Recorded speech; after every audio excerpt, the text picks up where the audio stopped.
Selamat pagi saudara, Shalom. Kita bersyukur boleh beribadah dan terutama untuk jemaat yang ada di rumah. Walaupun berada di rumah, tetap saya meminta agar kiranya kita menghormati kekhidmatan dari ibadah kita dengan berpakaian yang layak, kemudian posisi duduk diatur yang baik. Kemudian juga ketika ada puji-pujian kita juga boleh, jemaat di rumah boleh bersama-sama bernyanyi sehingga nama Tuhan ditinggikan dimanapun kita berada. Baik, saya undang kita semua untuk boleh bangkit berdiri. Kita masuk ke dalam saat teduh.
Hai manusia, telah diberitahukan kepadamu apa yang baik dan apakah yang dituntut Tuhan daripadamu selain berlaku adil, mencintai kesetiaan dan hidup dengan rendah hati di hadapan Allahmu. Kebaktian ini dimulai di dalam nama Allah Bapa, Allah Anak, dan Allah Roh Kudus. Amin. Baik saudara, sambil tetap berdiri kita akan menyanyikan lagu Berilah Hormat Padahu.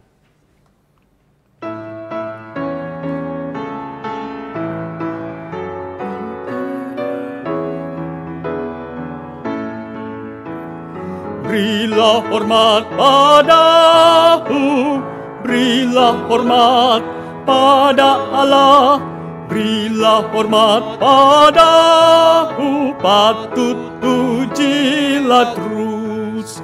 Puji Allah pemberi berkat, puji Allah segala bangsa, puji Allah yang tertinggi, puji Bapa, Putra dan Roh. Berilah hormat padahu, berilah hormat padahu. Mulia, mulia, mulia, mulia, berilah hormat padanya. Mulia, mulia, mulia, mulia, berilah hormat padanya. Mari saya undang kita semua untuk boleh berdoa. Tuhan Allah Bapa kami yang ada di surga, kami mohon kiranya ya Tuhan berikan kami hati yang senantiasa mempermuliakan Engkau, meninggikan Engkau di dalam segala hidup keseluruhan kami ya Tuhan. Kami mohon ya Tuhan kiranya di dalam kami datang beribadah kepadamu, kami boleh Engkau berikan telinga yang mau taat untuk mendengar setiap apa yang firman Tuhan nyatakan kepada kami. Berikan kami ya Tuhan kesukaan untuk beribadah kepadamu. Berikan kami kesukaan untuk mendengarkan firman-Mu. Berikan kami kesukaan untuk senantiasa bergaul dengan Allah. Terima kasih ya Tuhan, mohon kiranya Tuhan menolong kami di dalam jam-jam ke depan ini, berikan kami konsentrasi yang penuh untuk kami boleh mengikuti ibadah. Di dalam nama Tuhan Yesus Kristus kami berdoa dan mengucap syukur. Amin. Silakan duduk, saudara. Kita akan memujikan lagu selanjutnya, lagu nomor 2, Kau tak kulupakan. Janji yang manis, kau tak kulupakan, tak terombang-ambing lagi jiwaku. Walau lembah hidupku penuh awan, nantikan cerah langit di atasku. dan kita tidak akan dilupakan oleh Tuhan karena kita punya Allah yang setia. Mari kita nyanyikan ketiga baitnya, Kau Tak Kulupakan.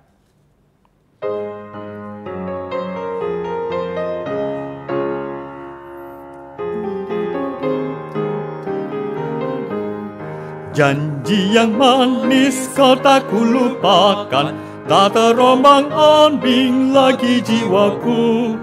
Walau lembah hidupku penuh awan, nantikan cerahlah langit di atasku. Kau tidakkan aku lupakan, aku membimbingmu, aku memimpinmu. Kau tidakkan aku lupakan, aku penolongmu, yakinlah teguh. Yakinkan janji kau tak kulupakan, dengan sukacita aku jalan terus. Dunia dan kawan tiada ku harapkan, satu yang setia, Yesus penebus. Kau tidakkan aku lupakan, aku membimbingmu, aku memimpinmu. Kau tidakkan aku lupakan, aku penolongmu, yakinlah teguh.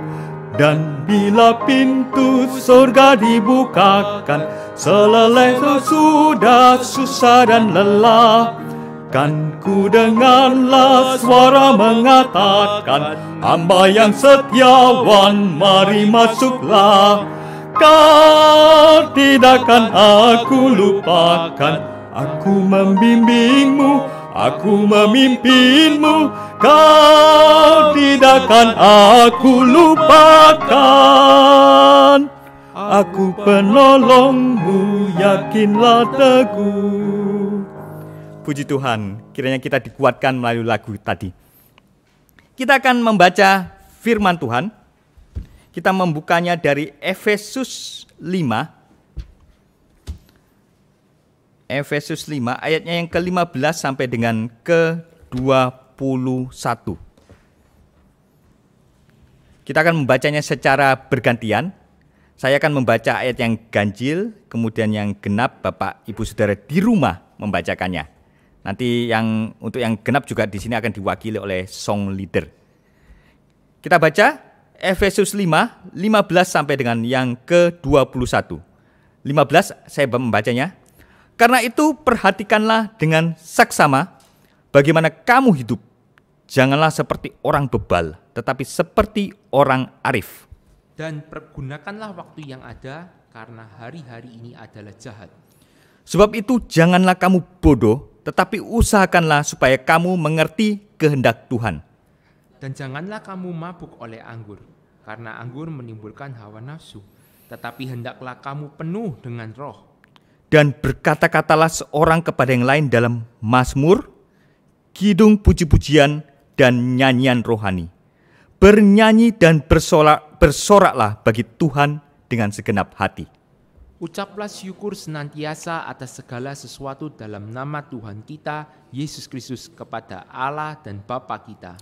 Dan rendahkanlah dirimu seorang kepada yang lain di dalam takut akan Kristus. Kita ulangi ayat yang ke-20 sampai dengan yang ke-21 bersama-sama. 1, 2, 3. Ucaplah syukur senantiasa atas segala sesuatu dalam nama Tuhan kita, Yesus Kristus, kepada Allah dan Bapa kita. Dan rendahkanlah dirimu seorang kepada yang lain di dalam takut akan Kristus. Ini ayat yang boleh saya sharing mungkin agak sulit ya bagi saya, karena merendahkan diri seorang kepada yang lain itu suatu perjuangan ya, suatu pergumulan yang berat karena kita. Tapi ini adalah suatu perintah dan jelas-jelas dinyatakan di sini bahwa kita harus saling merendahkan diri di hadapan saudara seiman kita, di hadapan orang lain. Baik, kita akan meresponi firman Tuhan tadi dengan menyanyikan From Glory to Glory. Lagu nomor 3, From Glory to Glory. Kita akan nyanyikan, karena ini lagunya singkat, kita nyanyikan ini 2 kali.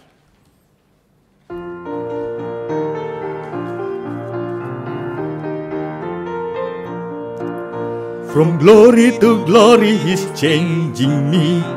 changing me, changing me.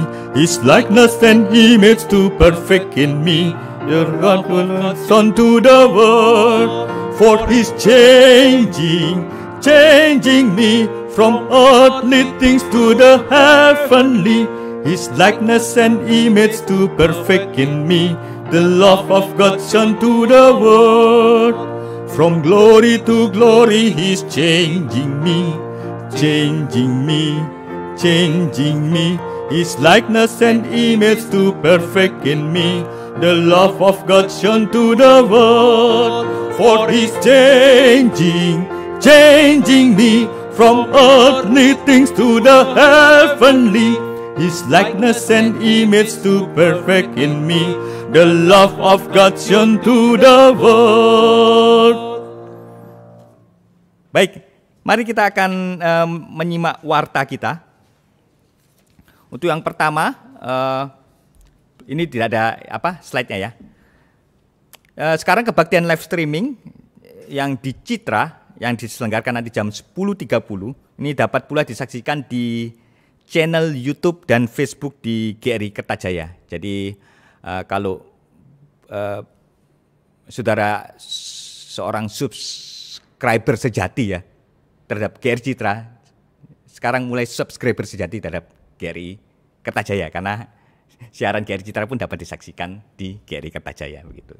Tapi yang justru yang GRI Kertajaya sekarang ini sekarang juga ditampilkan di GRI Citra Raya. Jadi karena kita berdua adalah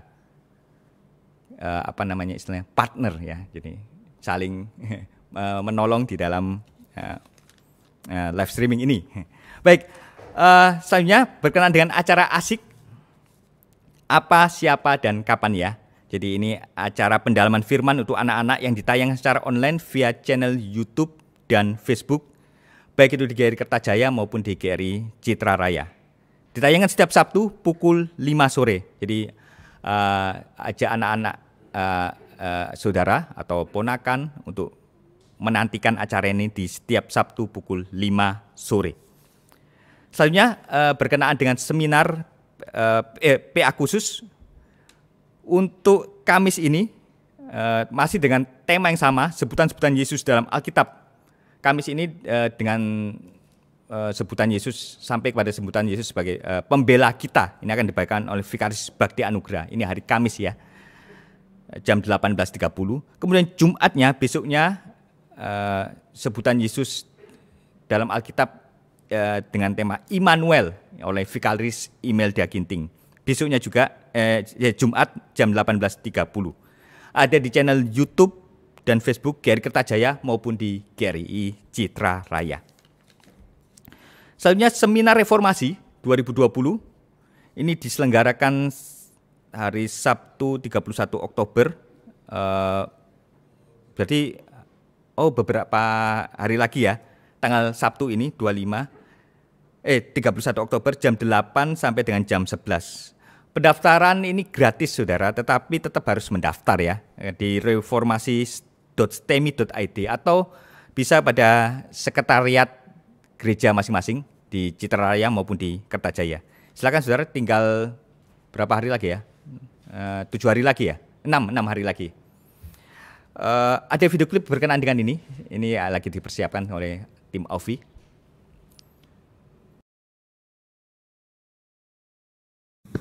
31 Oktober 1517. Sebuah postingan biarawan muda itu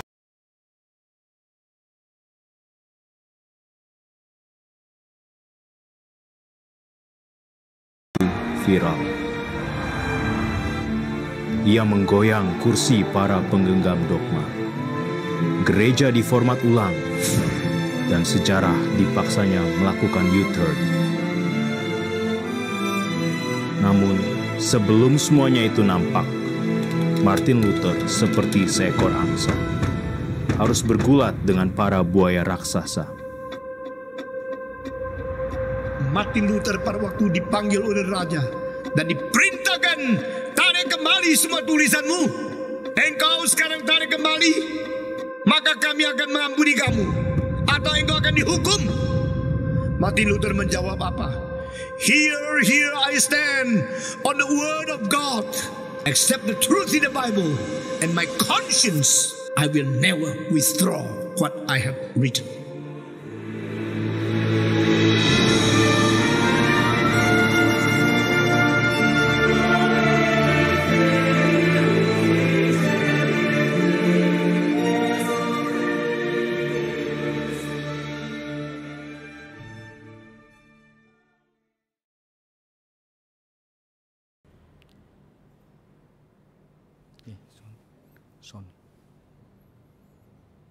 Oke,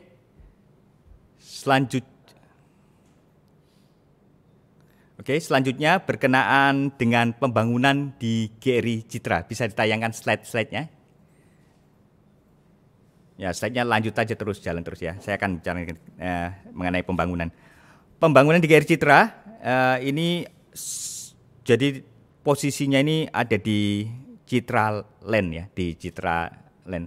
Jadi GRI Citra ini nanti sebenarnya GRI Citra ini sekarang posisinya ada di HR Jalan HR Muhammad. Jadi namanya seharusnya bukan GRI Citra tapi GRI HR Muhammad gitu ya. Tetapi karena ini nanti akan pindah ke Citra, nah ini namanya sah menjadi GRII Citra Land atau Citra Raya gitu ya. Kan. Di situ nanti akan ada gereja, juga ada sekolah Logos ya. Jadi kalau dilihat dari arsitekturnya ini ada, Pak Tong sempat bilang bahwa ini merupakan peta teladan dari RMCI. Jadi peta teladan RMCI ya, kalau ada jadi suatu gambaran misalnya dari gereja di pusat ya. Jadi semacam gambar dan rupa dari gereja di pusat gitu ya, mirip-mirip. Mungkin mengenai pilar-pilarnya itu nanti biar Pak Eter yang menjelaskan ya, apa arti dari pilar-pilar itu tersebut ya. Oke, ini Logos ada SD, SMP, SMA, terus ada kelas laboratorium perpustakaan, ada hall utama juga. Itu untuk yang Logosnya ya. Ada indoor outdoor playground, ada lapangan olahraga. Daya tampung ini untuk gerejanya, aula utama itu ada 1.500 sampai 2.000 orang.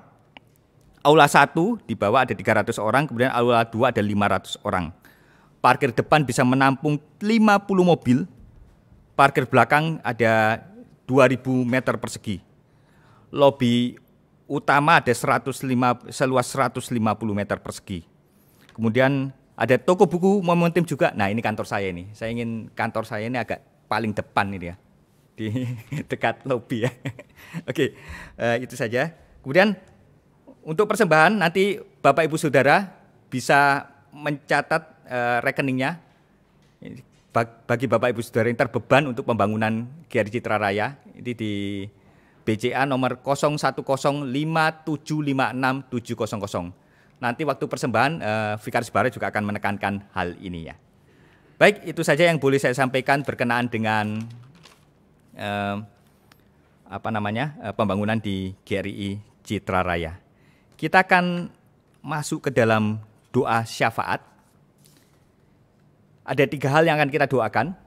Pertama mengenai seminar Hari Reformasi. Selanjutnya mengenai pembinaan iman bagi remaja Kristen. Dan ketiga ini kekerasan bersenjata di Papua. Ini saya perlu jelaskan.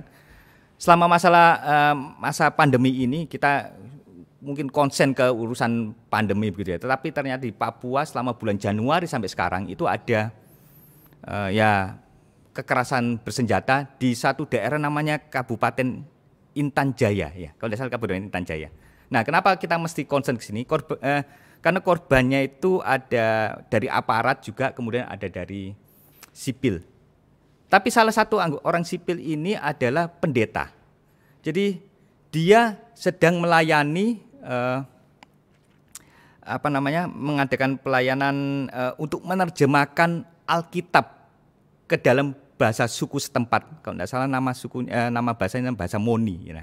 Nah, kalau dengan kejadian seperti ini, dengan meninggalnya, tewasnya seorang pendeta ini, akhirnya kan firman Tuhan itu terhambat untuk boleh disampaikan ke orang-orang suku-suku Papua tersebut. Jadi penerjemahan Alkitab akhirnya terhenti.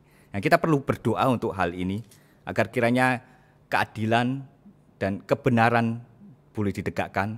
Kita juga berdoa untuk pemerintah Pemerintah sempat mengirimkan tim pencari fakta ya, tim gabungan pencari fakta, dan mendapatkan serangan juga di sana. Salah satu anggotanya tertembak gitu ya, terluka ya, tertembak gitu.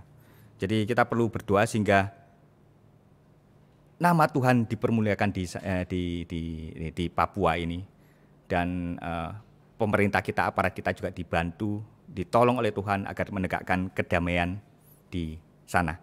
Baik, itu saja yang boleh saya sampaikan. Mari kita bangkit berdiri, kita akan mendoakan untuk ketiga hal ini.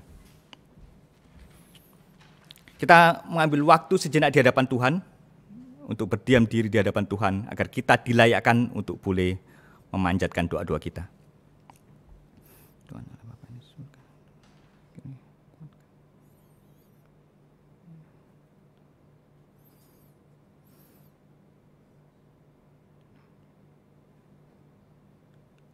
Amin. Pokok doa pertama, kita berdoa untuk seminar Hari Reformasi yang diselenggarakan Sabtu ini. Kita angkat suara kita bersama untuk hal ini. Tuhan Allah Bapa yang di surga, kami berdoa ya Tuhan untuk seminar Hari Reformasi, seminar yang begitu penting ini ya Tuhan. Suatu peringatan yang begitu penting di mana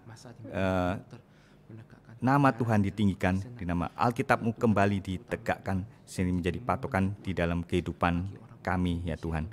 Kami berdoa ya Tuhan agar kiranya semua jemaat, orang-orang Kristen mengerti pentingnya hal ini, di mana kami boleh meneladani para reformator, di mana kesetiaan kepada firman itu begitu penting ya Tuhan di dalam kehidupan setiap orang percaya.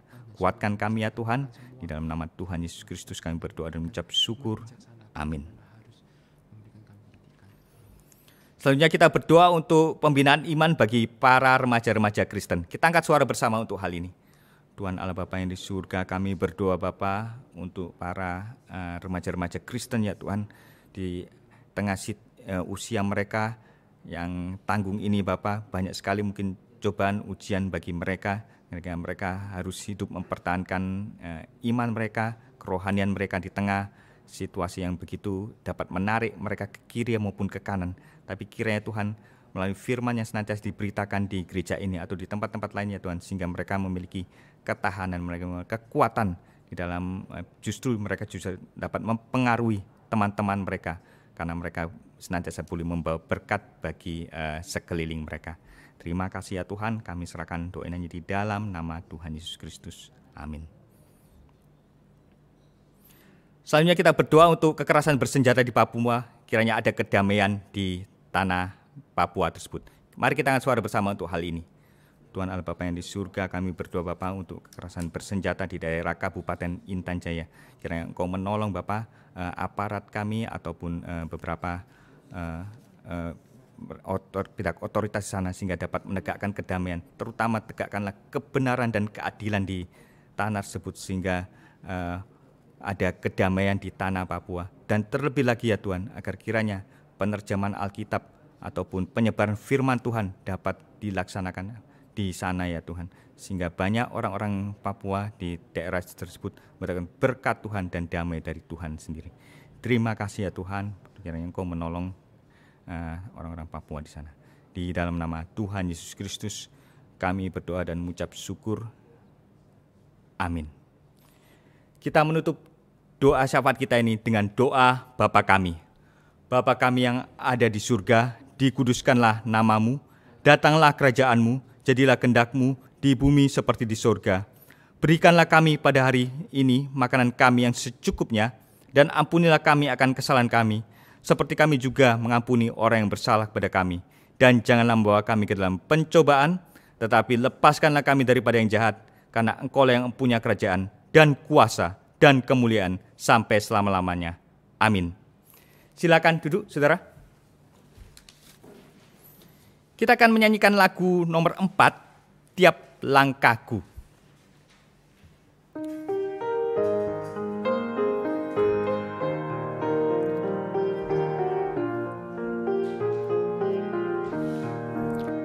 Tiap langkahku diatur oleh Tuhan, dan tangan kasih-Nya memimpinku. Oh senangnya berjalan dengan Tuhan, hatiku kagum kepadanya. Tiap langkahku, ku tahu Tuhan yang pimpin, ke tempat tinggiku dihantarnya. Hingga sekali nanti aku tiba di rumah Bapa surga yang bakal. Di waktu imanku mulai goyah, dan bila jalanku hampir sesat, ku pandang juru selamatku yang mulia. Aku kuat sebab Dia dekat. Tiap langkahku, ku tahu Tuhan yang pimpin, ke tempat tinggiku dihantarnya. Hingga sekali nanti aku tiba di rumah Bapa surga yang bakal. Di dalam Tuhan saja ku percaya, sebab di tangannya hidup kekal. Dibukanya jalan menuju surga, ke sana aku dibawanya. Tiap langkahku, ku tahu Tuhan yang pimpin, ke tempat tinggiku dihantarnya.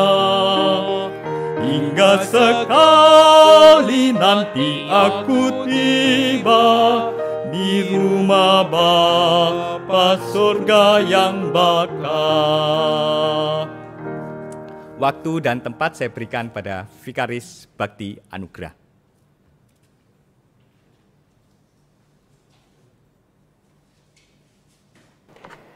Bapak Ibu dan saudara sekalian, mari kita membuka kitab Yakobus. Hari ini kita akan membahas tentang tanda atau penanda dari hikmat. Yakobus pasal yang ketiga, kita akan membaca ayat 13 sampai dengan ayat yang ke-18. Yakobus 3 di dalam ayat ke-13 sampai dengan ayat yang ke-18. Demikian firman Tuhan. Siapakah di antara kamu yang bijak dan berbudi? Baiklah, ia hidup dengan cara yang baik, menyatakan perbuatannya oleh hikmat yang lahir dari kelemah lembutan atau kelembutan. Jika kamu menaruh perasaan iri hati dan kamu mementingkan diri sendiri, janganlah kamu memegahkan diri dan janganlah berdusta melawan kebenaran. Itu bukanlah hikmat yang datang dari atas, tetapi dari dunia, dari nafsu manusia, dari setan-setan. Sebab di mana ada iri hati dan mementingkan diri sendiri, di situ ada kekacauan dan segala macam perbuatan jahat. Tetapi hikmat yang dari atas adalah pertama-tama murni, selanjutnya pendamai, peramah, penurut, penuh belas kasihan dan buah-buah yang baik, tidak memihak dan tidak munafik. Dan buah yang terdiri dari kebenaran ditaburkan dalam damai untuk mengadakan damai. Nah, Bapak Ibu dan saudara sekalian, Yakobus pasal 3 yang barusan kita baca ini masih ada hubungan dengan perikop yang barusan kita baca ini masih ada hubungan dengan perikop yang sebelumnya. Jadi Bapak Ibu, kalau Yakobus di dalam bagian yang sebelumnya dia mengatakan bahwa iman tanpa perbuatan adalah mati. Iman tanpa perbuatan adalah mati. Di bagian ini dia mau mengatakan hikmat tanpa perbuatan adalah mati. Jadi kalau iman tanpa perbuatan adalah mati, maka di bagian ini hikmat tanpa perbuatan adalah mati. Dan khususnya Yakobus waktu mengatakan di sini dia membedakan antara orang yang betul-betul berhikmat dengan orang yang berlagak berhikmat. Orang yang bijak dan yang betul-betul orang yang bijak dan orang yang berlagak bijak. Sesuatu hal yang berbeda. Ada hikmat yang datang dari bawah dan ada hikmat yang berasal dari atas, sesuatu yang sama sekali berbeda. Dan waktu Yakobus mengatakan ini dalam pasal ketiga, kita melihat konteksnya adalah dia berbicara tentang para guru yang mengajarkan hikmat, para guru yang waktu itu kalau kita baca dalam bagian sebelumnya, para guru yang akan dihakimi menurut ukuran lebih berat karena mereka punya dosa lidah. Bapak Ibu dan saudara sekalian, di dalam bagian ini Yakobus sedang menegur para pengajar, dan para pengajar ini adalah belum tentu pengajar yang benar. Bisa jadi mereka adalah pengajar yang palsu, tapi mereka berlagak mereka memiliki hikmat. Nah, Bapak Ibu, kita mendapati di sini ada uraian tentang hikmat yang sejati. Ada ciri-cirinya, ada buah-buahnya.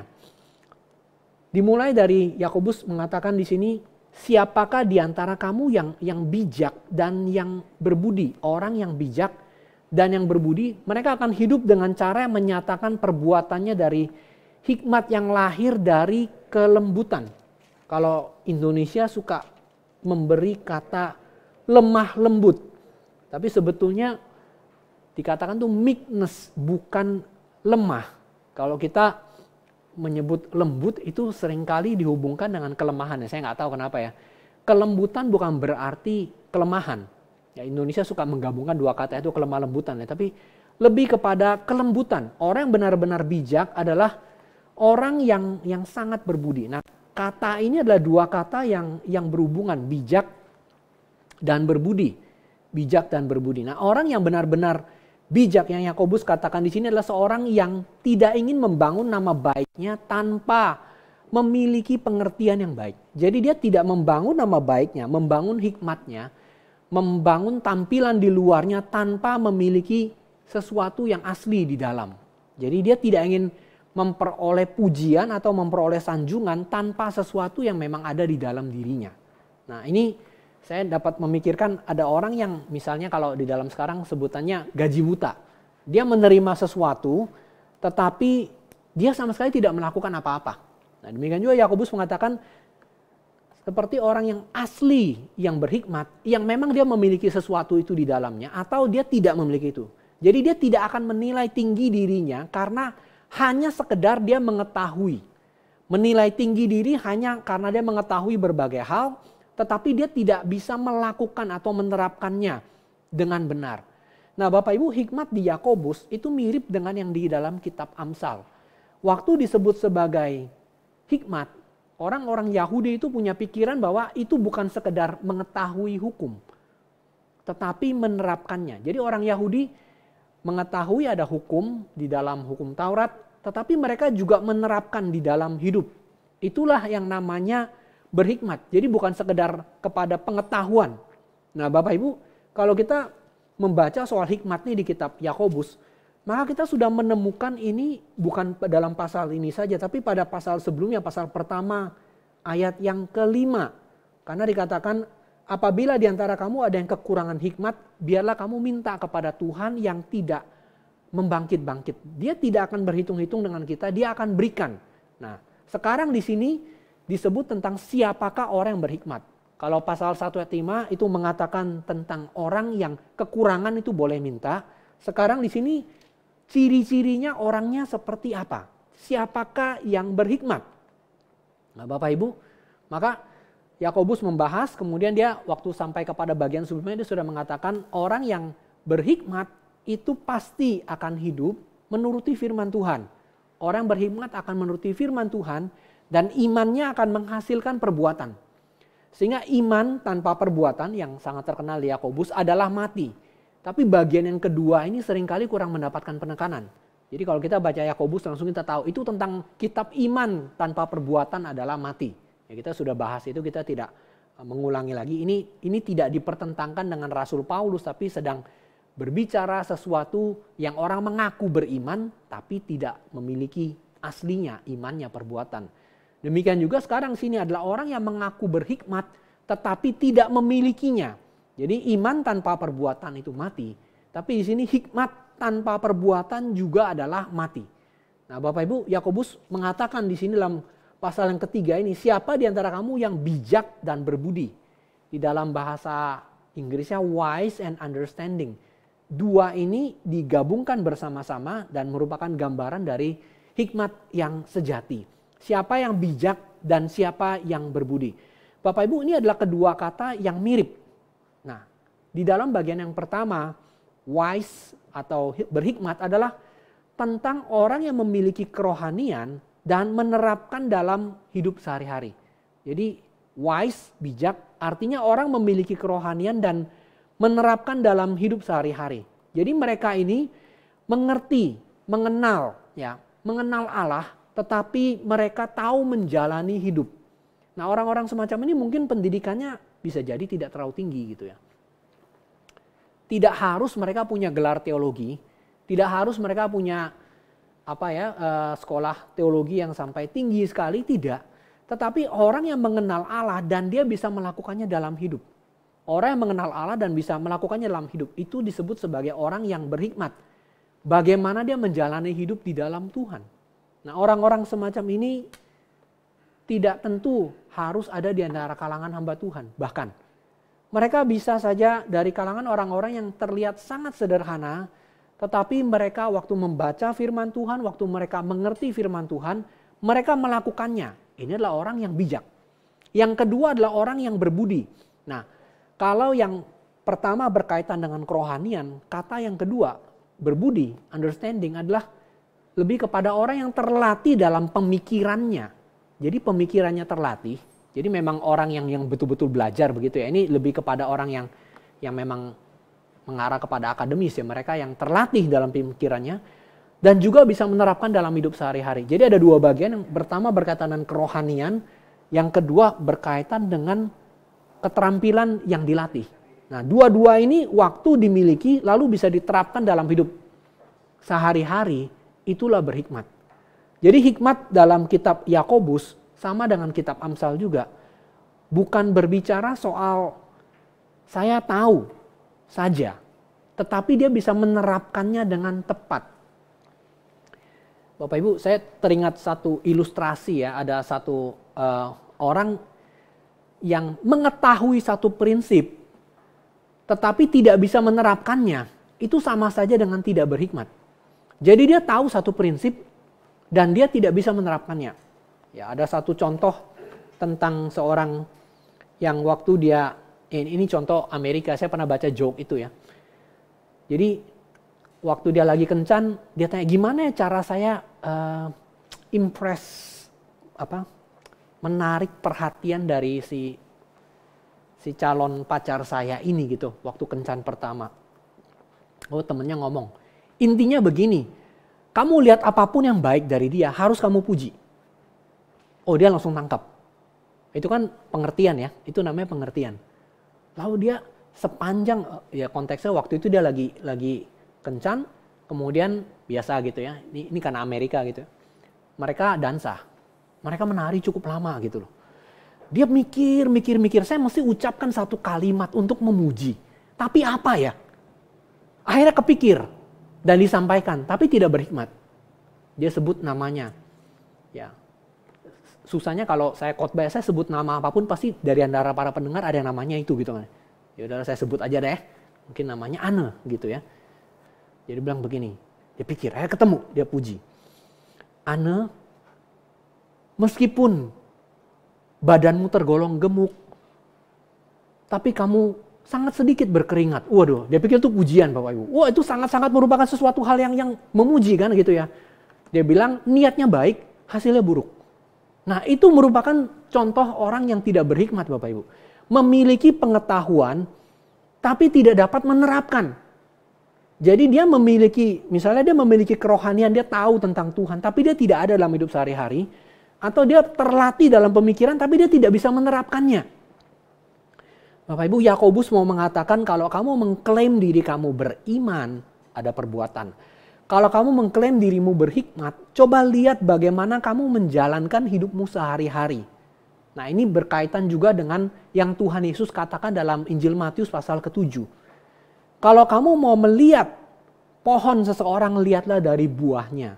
Dari buahnya kamu akan mengenal mereka. Nah, kalau orang itu bukan saja memiliki pengetahuan, tapi dia tahu melakukannya dalam hidup berhari-hari, sehari-hari, maka dia berbahagia karena dia memiliki keduanya. Bukan cuma pengertian, tapi dia bisa menerapkan. Nah, itu tampak dalam dirinya ada beberapa hal.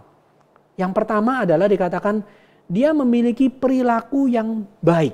Dia memiliki perilaku yang baik. Kalau di dalam Yakobus dikatakan, biarlah ia hidup dengan cara hidup yang baik. Nah, Bapak Ibu, cara hidup yang baik ini di dalam terjemahan bahasa Inggris itu adalah good conduct, perilaku yang baik. Sebetulnya di dalam bahasa aslinya itu good conversation atau percakapan yang baik. Tetapi ini kemudian bukan cuma sekedar masalah ngomong, percakapan yang baik, tetapi sesuatu gaya hidup. Jadi kalau kita kembali kepada pasal yang kedua ya.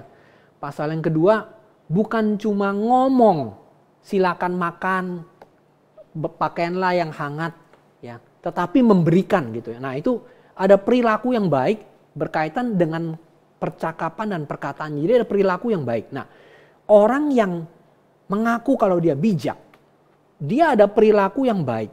Nah, perilaku yang baik ini di dalam perkataannya itu berbeda dengan perilaku yang kasar, yang angkuh. Nah, kadang-kadang ya Bapak Ibu, ada seorang hamba Tuhan yang dengan sedih dia mengatakan, saya sedih karena saya melihat di dalam gereja tidak kekurangan teologi yang baik, tidak kekurangan pengertian firman yang baik. Tetapi akhirnya orang-orang ini, sayang dia bilang, waktu saya lihat di dalam gereja, teologinya baik, pengertian firmannya baik, tetapi tingkah lakunya kasar dan tidak mengasihi. Nah, standarnya itu bukan kita, tapi standarnya adalah Tuhan. Maksudnya Bapak Ibu kadang-kadang ya, waktu seseorang memiliki pengertian yang baik, teologi yang baik, dia menjadikan dirinya sebagai standar untuk menilai semua yang dianggap teologinya lebih rendah dan mungkin pengertian firmannya kurang. Nah, memang ada. Jadi orang-orang yang belum dewasa rohani atau memang gereja yang memang kekurangan di dalam hal itu, kita harus mengakui itu ada. Tetapi cara menyampaikannya adalah kasar dan tidak mengasihi. Nah, Bapak Ibu, hamba Tuhan ini kemudian juga mengatakan begini. Dari segi besar gereja, ya kadang-kadang gereja yang besar punya kecenderungan untuk menjadi lebih sombong kepada gereja yang lebih kecil. Kadang-kadang mereka bisa merasa lebih baik karena kita besar.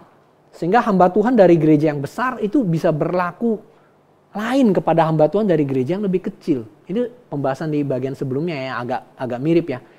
Kalau jemaat datang yang penampilannya baik sama yang penampilannya kurang, langsung dia memandang muka.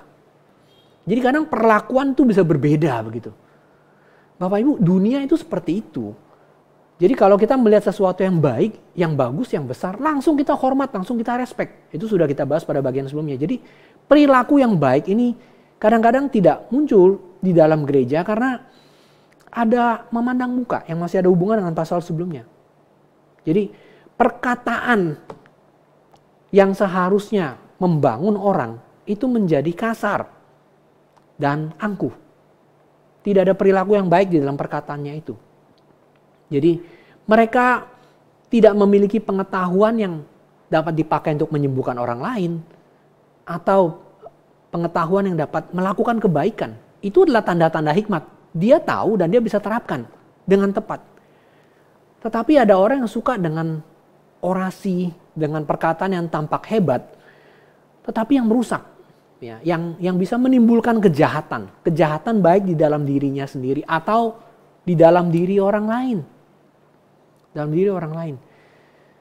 Kadang-kadang arogansi itu bisa muncul dari keahlian. Arogansi muncul dari pengetahuan. Ya, misalnya kita ahli di dalam doktrin yang benar, teologi yang benar, keahlian yang benar, atau kita ahli di dalam semua hal yang lain lah. Talenta yang Tuhan berikan ya, apapun itu ya. Segala macam talenta yang Tuhan memang berikan pada kita. Tetapi ini kalau betul berasal dari Tuhan, tidak cocok kalau dipakai dengan spirit yang tinggi hati. Tidak cocok. Kapanpun seseorang itu, waktu dia berbicara dia menjadi kasar dan dia merendahkan yang lain, itu menunjukkan bahwa hikmat yang dia anggap berasal dari dirinya, itu bukan dari Tuhan. Karena dia tidak memiliki perilaku yang baik. Lalu yang kedua, Yakobus mengatakan selain perilakunya baik, yaitu cara hidup yang baik, ya Indonesia mengatakan, juga ada perbuatan oleh hikmat, lahir dari kelembutan. Jadi perbuatannya tampak. Perilaku di sini bukan cuma pada perkataan yang tadi sudah kita bahas, tapi juga pada tindakan secara keseluruhan. Jadi hikmat yang sejati itu bukan cuma masalah gagasan, tetapi ada perbuatan yang baik yang berguna. Perbuatan yang baik yang berguna. Jadi bukan orang yang berpikir baik atau berbicara baik saja, tidak. Tapi orang yang dipandang kitab suci bijak adalah orang yang hidupnya baik dan perbuatannya baik. Jadi sekali lagi, bukan cuma gagasannya benar, tapi tindakannya benar. Dan hikmat itu juga dapat diketahui di dalam meekness, di dalam kelembutan. Karena dikatakan hikmat yang lahir oleh kelembutan. Hikmat yang lahir oleh kelembutan. In the meekness of wisdom. Jadi waktu seseorang mengatakan dia berhikmat, tapi dia tidak lembut, dia kasar, dia arogan, itu dia bukan berhikmat. Sama sekali tidak. Nah, merupakan satu contoh yang agung ya. Kalau ada orang yang dapat, misalnya dia mengendalikan amarahnya. Bukan cuma amarahnya, tapi dia juga sabar waktu menghadapi amarah orang lain. Bapak Ibu dan Saudara sekalian, ini adalah latihan yang sangat sulit ya. Latihan yang sangat sulit. Tapi hikmat akan terbukti di dalam kelembutan. Demikian juga kelembutan tuh menjadi sahabat bagi hikmat. Ini adalah dua-dua yang tidak bisa terpisah. Orang berhikmat itu cenderung lembut. Orang yang kasar itu bukanlah orang yang berhikmat. Bukanlah orang berhikmat. Nah Bapak Ibu, dunia itu selalu memberikan impresi kepada kita bahwa kamu akan dihargai kalau kamu cukup kuat. Bukan cukup lembut, cukup kuat. Makanya Bapak Ibu, kesannya kan orang yang lembut tuh gampang dibully. Ya, gampang dibohongi, ya, gampang sebagainya gitu ya. Tapi Alkitab mengatakan bukan lembut yang bodoh ya, lembut yang mengerti kebenaran firman Tuhan dan dia tidak menggunakan kekerasan untuk melakukannya. Bapak Ibu, Tuhan Yesus kan seperti itu. Dia punya kekuatan untuk menghentikan badai. Kalau dia mau panggil api dari langit, dia bisa bakar kota-kota yang melawan dia. Dia bisa memanggil petir, menyambar gitu. Orang yang menyalibkan dia, bisa kok dia melakukan itu. Sama sekali tidak ada kalimat itu. Waktu di atas kayu salib, Tuhan Yesus bisa mengumpatkan. Tidak keluar kalimat itu. Muncul kalimat berkat. Bapa ampunilah mereka. Itu orang berhikmat. Dia adalah contoh hikmat Allah yang tertinggi yang melakukan hal itu. Sabar menghadapi amarah orang lain. Wah, itu latihan yang tertinggi. Kita lihat di dalam Kristus waktu dia melakukan hal itu. Andai kata Kristus di atas kayu salib ya. Waktu dia lagi disalib. Dia bukan mengatakan Bapa ampunilah mereka. Mereka tidak tahu apa yang mereka perbuat. Tapi Tuhan Yesus ngomong gini. Woi, kamu tahu gak? Aku punya doktrin yang benar. Kamu tahu gak aku punya teologi yang benar? Kenapa aku disalibkan? Aku nyembuhkan orang yang kurang ajar kamu ya. Misalnya kalimat seperti itu ya. Tuhan Yesus tidak mengucapkan kalimat itu sama sekali. Terbukti dari kelembutan dia. Yang bisa menaklukkan akhirnya di atas kayu salib ya. Yang kelihatan itu penjahat yang satu di sisinya. Yang tadinya juga kasar. Menghina dia. Jikalau engkau anak Allah, turun, lepaskan dirimu dan lepaskan kami. Ada dua sih. Tapi sekali lagi, firman Tuhan kan pedang bermata dua kan. Pas denger, bukan dua-duanya bertobat, salah satu. Ya itu udah cukup bagus ya, satu kali khotbah 50% bertobat kan kiri kanannya. Yang bawah masih belum. Yang bawah tuh jauh sekali, yang bertobat dicatatkan cuma kepala pasukan aja. Sungguh orang ini adalah anak Allah. Jadi Bapak Ibu, kadang orang berhikmat dan orang lembut. Jangan dipikir hasilnya itu akan langsung dapat. Kadang-kadang lebih kecil jumlahnya. Ya, saya lupa persentase berapa, ada seorang reformator mengatakan kalau saya khotbah, jemaat di bawah bisa ngerti berapa persen. Lupa loh, saya di bawah 10% atau berapa. Itu saya sudah bersyukur. Sudah bersyukur. Jadi kadang-kadang kalau kita menyampaikan firman Tuhan, orang tidak terlalu menangkap. Ya Tuhan Yesus khotbah aja dari 2 kiri kanan 50% yang bertobat. Terus dari sekian banyak cuma 1. Tapi itu tidak mengurangi kelembutan dia gitu. Tidak mengurangi kelembutan dia. Nah kadang kita kan berdasarkan statistik kan. Kalau sudah diulang 2-3 kali hasil yang nggak ada, kita rubah cara. Jadi kalau saya ada lembut sekali, lembut 2 kali, lembut 3 kali. Nggak bisa lagi, no more. Nah kita pakai lagi. Itu kadang-kadang di dalam film-film tuh muncul begitu kan. Kita kalau lihat satu penjahat di satu film, kita merasa ini orang nggak beres, betul layak untuk dihukum. Tapi waktu kita dengar kenapa dia menjadi jahat, kita jadi pro sama dia, karena itu diri kita. Jadi misalnya orang bilang gini, lu tahu nggak, gue dibully dari kecil, gue digini dari kecil. Dari dulu saya selalu begitu kan. No more, nggak ada lagi Mr. Nice Guy. Jadi mulai sekarang saya akan melakukan apa yang saya nggak peduli sama semua orang, saya akan lakukan itu. Nah Bapak Ibu, dunia mengajarkan kita begitu. Maksudnya kalau kamu baik sama saya baik sama kamu. Saya bisa lebih baik lagi, tapi kalau kamu jahat, sekali oke, 2 kali oke, 3 kali, 4 kali, seterusnya tidak ada lagi Mr. Nice Guy. Selesai.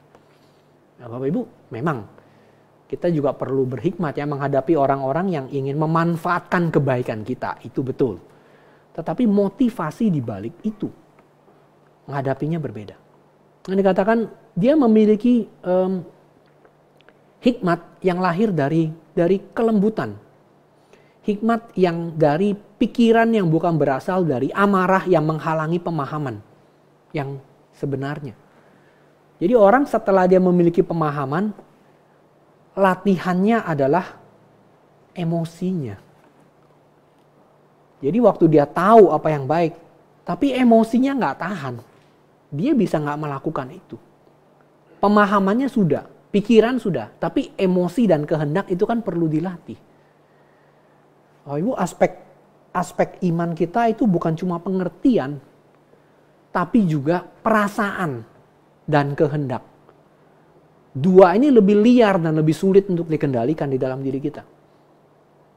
Tapi Yakobus mengatakan kalau kita lembut dan tenang, kita akan bisa mendengarkan apa yang harus kita katakan.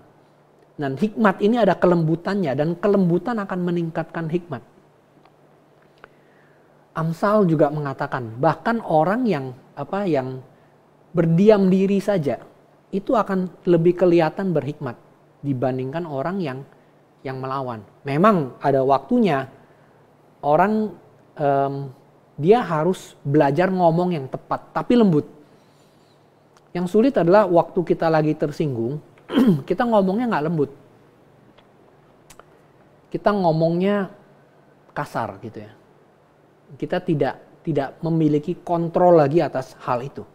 Maka hikmat yang sejati ada kelembutannya. Dia punya sesuatu yang tidak tergoncang di dalam.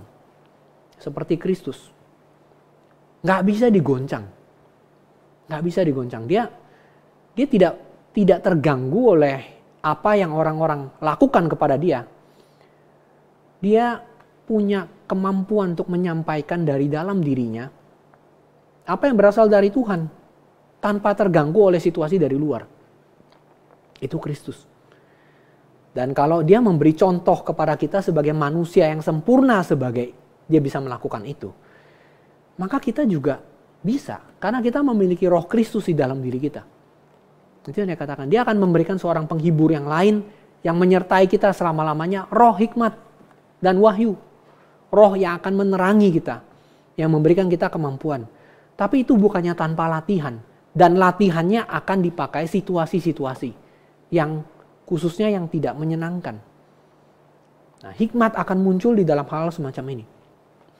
Lalu kita juga mendapati di sini bahwa para orang itu, para guru itu, guru-guru yang mengajar itu yang pasal 2, yang mereka yang sebetulnya mereka sedang berkompetisi mana yang lebih hebat gitu ya. Mereka berkompetisi. Jadi mereka mau menunjukkan diri mana yang lebih hebat. Bapak Ibu, ini juga mirip lah di dalam 1 Korintus. Kita juga menemukan orang-orang yang suka kasih ranking gitu ya. Suka dia menjadi urutan nomor berapa. Nah, para guru itu dia sedang berlawanan dengan apa yang dia sebutkan. Jadi mereka mau menjadi berhikmat nomor 1. Tetapi mereka kalau mereka betul berhikmat, di situ dikatakan, jikalau kamu menaruh perasaan iri hati dan mementingkan diri sendiri, jangan kamu memegahkan diri dan berdusta melawan kebenaran. Jadi jangan bermegah atas apa yang kamu anggap sebagai hikmat. Padahal yang kamu lakukan itu menelanjangi apa yang kamu megahkan. Kamu bermegah atas apa yang kamu banggakan sebagai hikmat. Padahal yang kamu lakukan itu sama sekali berkebalikan dan melawan apa yang kamu lakukan. Jadi buahnya itu bagaimana? Kamu punya perasaan iri hati, kamu punya kepentingan diri sendiri, ya kamu jangan sebut dirimu berhikmat. Sekali lagi, kita bisa berlagak bijak. Dan kita punya alasan segudang untuk berlagak seperti itu. Tetapi kita tidak punya kasih, kita tidak suka berdamai, gampang iri hati dan gampang berselisih. Nah ini sikap seperti ini, gampang iri hati, gampang berselisih. Jadi ada semacam orang kalau dia sudah iri sama satu kelompok yang lain ya, sama orang yang lain. Apapun yang dikatakan sama orang itu, entah benar entah salah, dia akan lawan. Atau dia akan, kalau dia nggak lawan, dia akan membuat dirinya lebih baik daripada perkataan yang ini. Lebih baik daripada perkataan ini. Bapak Ibu ya ini kalau di dalam budaya kita yang baru ini kan stand up comedy, Bapak Ibu tahu ya, ada yang namanya roasting, tahu ya? Memanggang. Bukan manggang daging, manggang orang gitu ya. Orangnya dipanggil terus di roasting. Di-ngomongin semua yang jelek-jelek gitu kan. Nah, biasanya tuh komedinya dari situ gitu. Dia ada baca Instagramnya dulu, media sosial, terus dia bacain, dia ledekin orang itu gitu. Nah tapi ada juga yang battle roasting. Jadi yang satu ini komika, yang satu ngejekin yang ini gantian.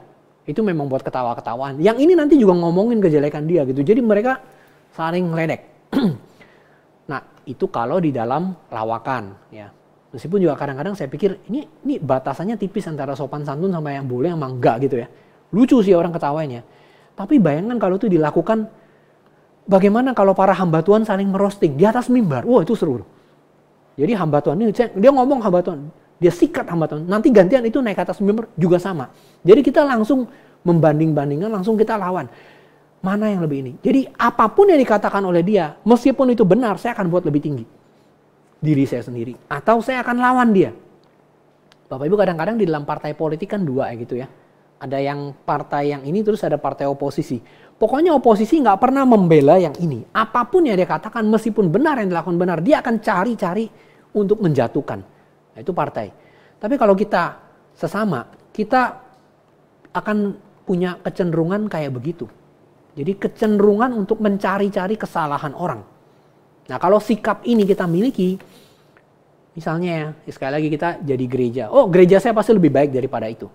Oh kalau dia baik, saya harus lebih baik lagi daripada dia. Ya, kadang-kadang bisa muncul. misalnya gitu ya Bapak Ibu. Ini saya memberi contoh saja. Kita gereja reform, Injili Indonesia. Oh, baik, betul. Misalnya gitu ya. Kita mau back to the Bible, baik. Bagus kan, namanya kan GRI begitu ya. Terus karena kita ada punya merek begini, tiba-tiba ada gereja lain di Surabaya juga reform, juga baik, gitu, juga baik. Dan pendetanya khotbah juga baik, back to the Bible. Nah kalau orang yang punya semangat kayak gitu, dia ngelihat ini bukan dianggap sebagai rekan, tapi sebagai kompetitor. Nah caranya bagaimana? Kalau kecap kami udah nomor 1, nggak boleh ada lain bilang kecapnya lebih nomor 1 daripada kita. Oh dia memang reform, dia bagus, tapi lagunya karismatik. Meskipun benar gitu ya. Tapi spirit di balik omongan tuh lain gitu loh. Bukan spirit untuk, ya saudara, misalnya gitu ya. Saya berharap kita bisa lebih menghargai lagu him, misalnya kayak gitu ya. Kan lain. Tapi dia ini. Wah, jadi kita tetap the best. Ini kita ada nomor 1, nggak boleh ada yang lain lagi. Wah Bapak Ibu, itu adalah spirit semacam apa begitu ya. Spirit semacam ini muncul di dalam dunia. Di dalam cerita Samkok kan ada cerita jenderal itu ya. Dari Sun Qian yang saya selalu lupa nama panglima di air itu ya. Selain Zhuge Liang yang sangat berhikmat ya. Dia selalu bisa satu langkah lebih daripada musuhnya. Ada satu lagi jenderal, dia pemimpin pasukan air. Saya lupa namanya itu siapa ya. Jadi setiap kali dia perang, asal tidak ketemu sama Cuke Liang, dia pasti menang. Tapi begitu dia ketemu sama Cuke Liang selangkah lebih maju daripada dia. Akhirnya satu saat, ini orang masih muda, mati, muntah darah. Dan dia teriak sama langit, langit, langit. Di dunia sudah ada satu orang saya, kenapa muncul lagi orang ini? Cukup, saya udah nomor 1. Saya udah A, kenapa ketemu ini A+? Apes saya. Gara-gara yang satu ini. Nah Bapak Ibu, bagi kita adalah tidak apa-apa ada gereja yang lain. Asal gereja itu tidak lebih baik daripada saya. Kalau dia lebih baik, nggak boleh ada. Nggak bisa. Ini puncak piramid, sempit, cuma boleh ada 1. Nggak bisa ada 2. Wah, tidak boleh ada 2 macan di satu hutan yang sama. Misalnya lagi, waduh Bapak Ibu. Ini pemikiran-pemikiran seperti ini ya, itu bukan berhikmat. Inilah pemikiran yang memegahkan diri sendiri. Ya. Kalau kita memiliki ini, kita ingin lebih tinggi daripada gereja lain, iri, itu pasti bukan hikmat Allah.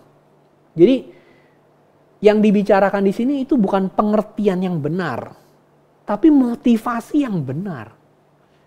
Kalau pengertian yang benar mungkin kita memiliki, tetapi motivasinya belum tentu. Kita bisa memiliki pengertian firman Tuhan yang benar, tapi motivasi waktu menerapkannya belum tentu benar Bapak Ibu sekalian. Nah Tuhan yang kita sembah adalah yang pertama-tama melihat motivasi. Sebelum melihat yang lain, termasuk pelayanan yang berhasil Bapak Ibu sekalian. Tuhan tidak akan melihat pelayananmu berhasil. Dia pertama-tama tidak melihat itu. Dia akan melihat apakah kamu punya motivasi yang benar di dalam hal itu. Misalnya ada orang punya semangat akan kebenaran, atas ajaran yang benar. Kadang-kadang dia bisa merasa, oh saya lebih berbudi loh, saya lebih taat loh dibandingkan yang lain. Tapi waktu kita gunakan itu untuk membuat orang lain dibenci gara-gara kita. Untuk menunjukkan kita dengki dan kita marah kepada mereka. Itu mendatangkan aib bagi pengakuan kita sendiri. Sebagai orang berhikmat. Nah itu jelas bertentangan dengan yang dia sebut berhikmat. Nah, karena itu kita sedang berbohong. Maka Bapak Ibu, ini berdusta itu dipertentangkan dengan kelembutan hikmat. Jadi orang yang mementingkan diri, memegahkan diri, kemudian dia bisa berdusta untuk melawan orang lain. Itu beda dengan orang yang lembut, yang berhikmat. Nah, hati adalah tempat baik iri hati ataupun hikmat. Hati kita bisa iri, hati kita bisa berhikmat. Tapi tidak mungkin hikmat dan iri hati itu bisa ada pada waktu yang bersamaan. Di dalam hati yang sama. Nggak mungkin. Semangat yang kudus dan iri hati itu 2 hal yang berbeda. Ada seorang penafsir bilang, cahaya dari malaikat Tuhan itu beda dengan api neraka. Sama-sama terangnya tapi beda. Beda. Jadi sesuatu muncul tuh dari hikmat yang mau menonjolkan diri sendiri.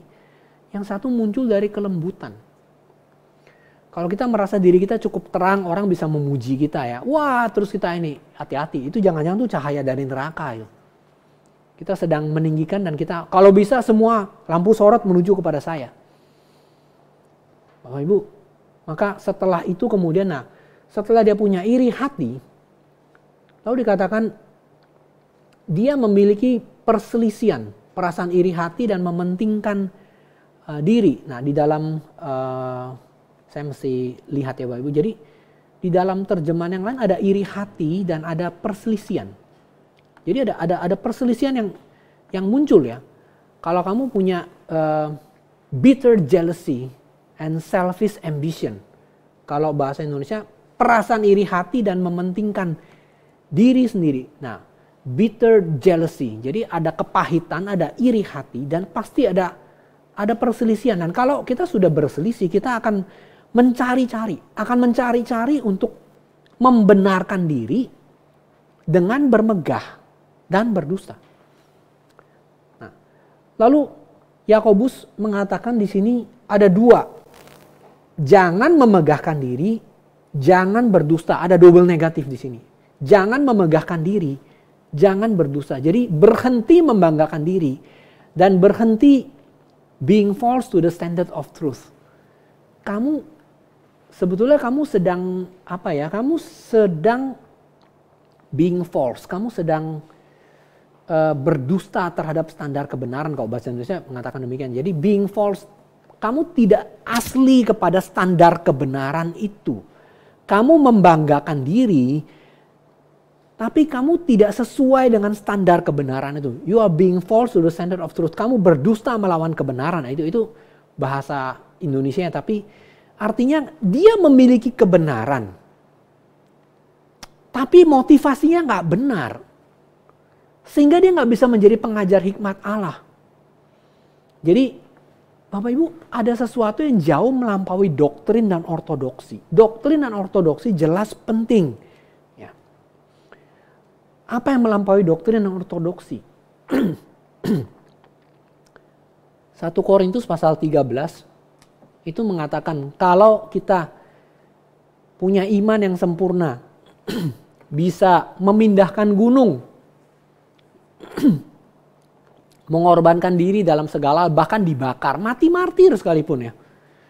Memiliki ini dan itu, tapi kita nggak memiliki kasih. Dia tidak punya motivasi itu, maka nggak ada gunanya. Seorang hamba Tuhan mengatakan, iya kamu tahu kebenaran, rela berkorban, ya, punya iman yang dahsyat, sangat-sangat baik, tapi nggak punya kasih. Hamba Tuhan itu bilang, pelurunya benar, senjatanya salah. Pelurunya benar, tapi senjatanya salah. Coba taruh peluru di meriam, ya nggak cocok tuh. Atau bola meriam kan nggak bisa ditaruh di dalam pistol. Pelurunya benar, senjatanya salah, tidak berguna. Tidak bisa digunakan sama sekali. Jikalau kita memiliki ortodoksi, kita memiliki pengertian firman Tuhan, tetapi sama sekali nggak ada gunanya. Dari situ akan muncul berbagai macam kekacauan nantinya, akan muncul berbagai macam kesulitan-kesulitan yang timbul. Jadi mereka memiliki tanda kutip pengetahuan kebenaran, tapi memegahkan diri, berdusta, tidak sesuai. Nah Bapak Ibu, lalu ayat 15 mengatakan sumbernya. Dari mana sumber itu datang?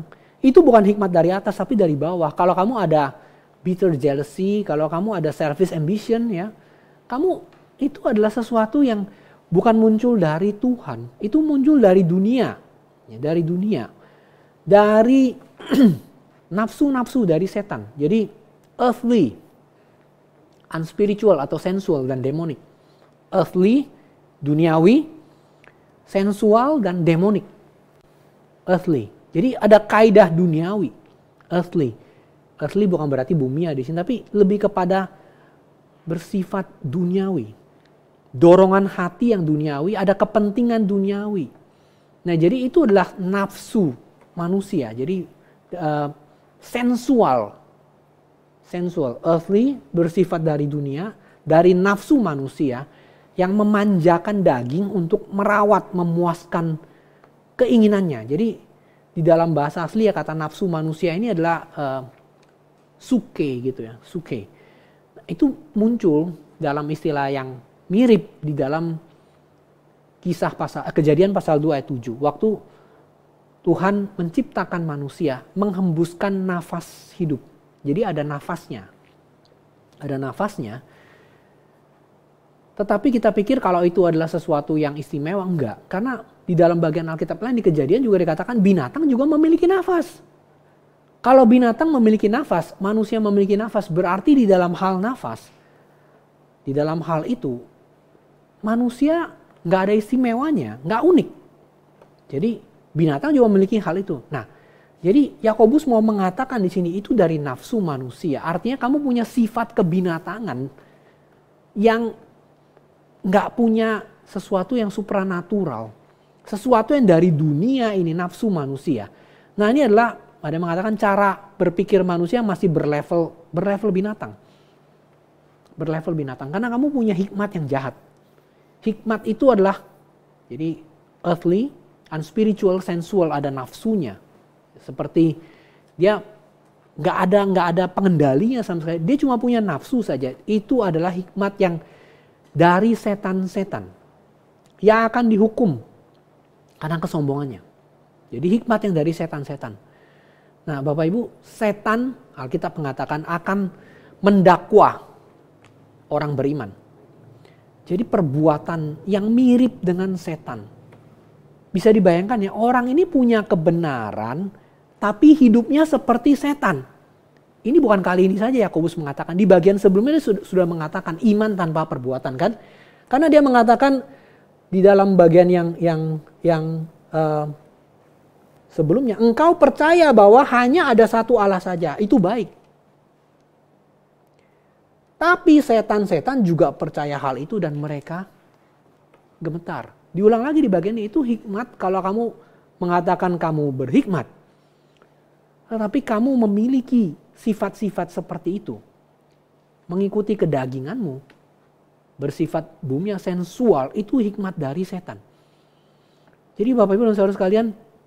Ini adalah gambaran Yakobus yang sangat-sangat jelas 2 kali di sini. Jadi orang bisa memiliki ajaran ortodoks seperti setan. Juga memiliki. Bapak Ibu percayalah. Ada seorang hamba Tuhan bilangnya. Kalau di tes Alkitab. Tidak ada yang mengalahkan setan. Percaya nggak? Mau coba? Adu aja sama dia tahu ayat lebih pintar daripada kita. Dia ngerti firman Tuhan jauh lebih baik daripada kita. Itu hikmat dari setan. Kalau cuma tahu Alkitab saja. Jadi yang kita butuhkan tuh bukan informasi, kita butuh sih ya. Bukan informasi lebih banyak tentang Allah, tapi hidup yang sesuai dengan informasi itu.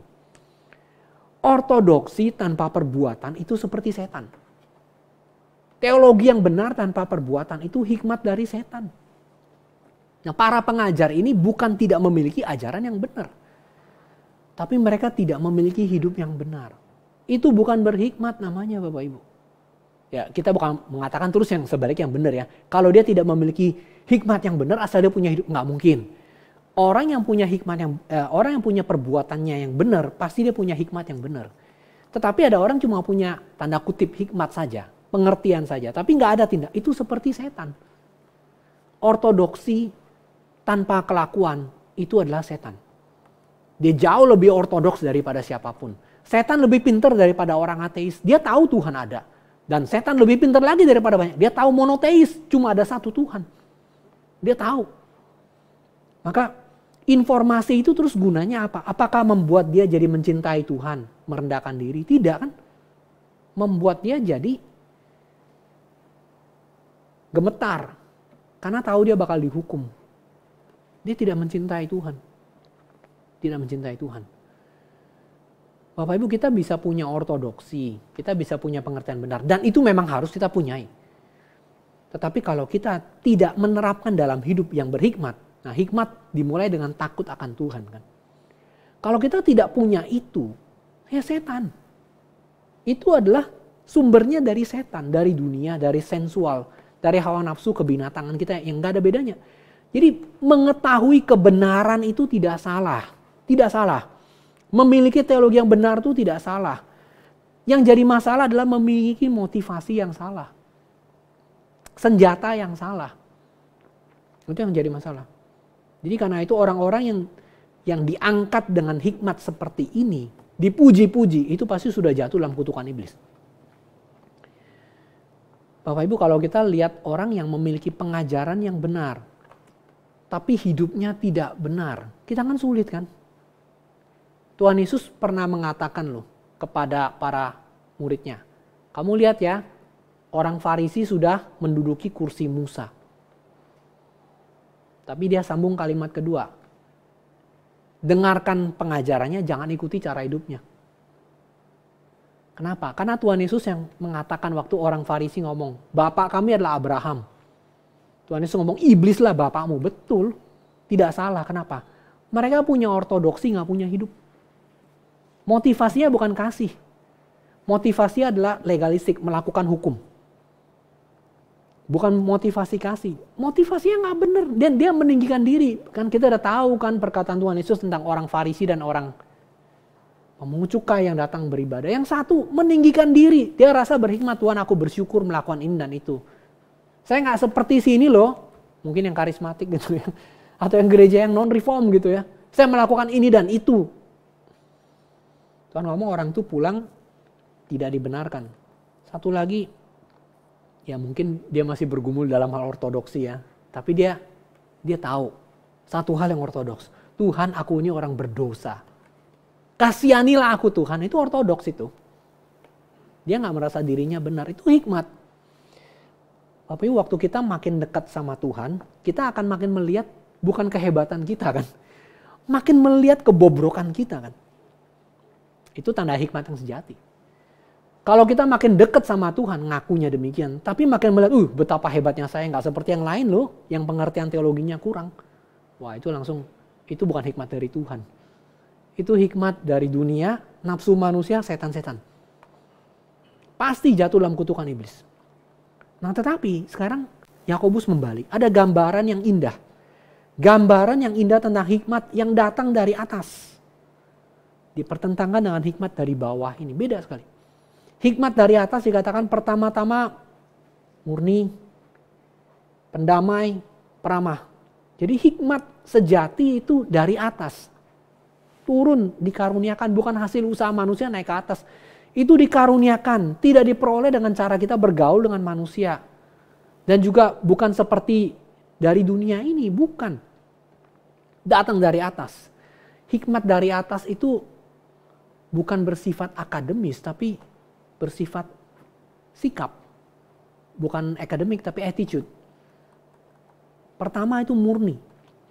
Murni ada pengertian di sini adalah tidak bercampur dengan berbagai hal yang akan merendahkan kemurniannya. Tidak bercampur dengan berbagai hal yang akan merendahkan kemurniannya. Misalnya kita bilang, orang ini pinter. Bagus kan kalau kita bilang orang pinter. Tapi pinter artinya bisa lain Bapak Ibu. Pinter artinya bisa lain. Ini kalau saya ngomong mungkin akan menyinggung ya, saya ngomong aja deh. Saya tuh kalau, Bapak Ibu mungkin ada yang pernah perhatikan juga ya. Kalau beli susu di supermarket, kotaknya sama kan. Tapi perhatikan Bapak Ibu, misalnya ya, ini kalau saya sebut pasti Bapak Ibu mulai ngecek deh angkanya, udah saya sebut aja deh ya. Ada yang 1 liter, ada yang 946 mili. Kotaknya sama.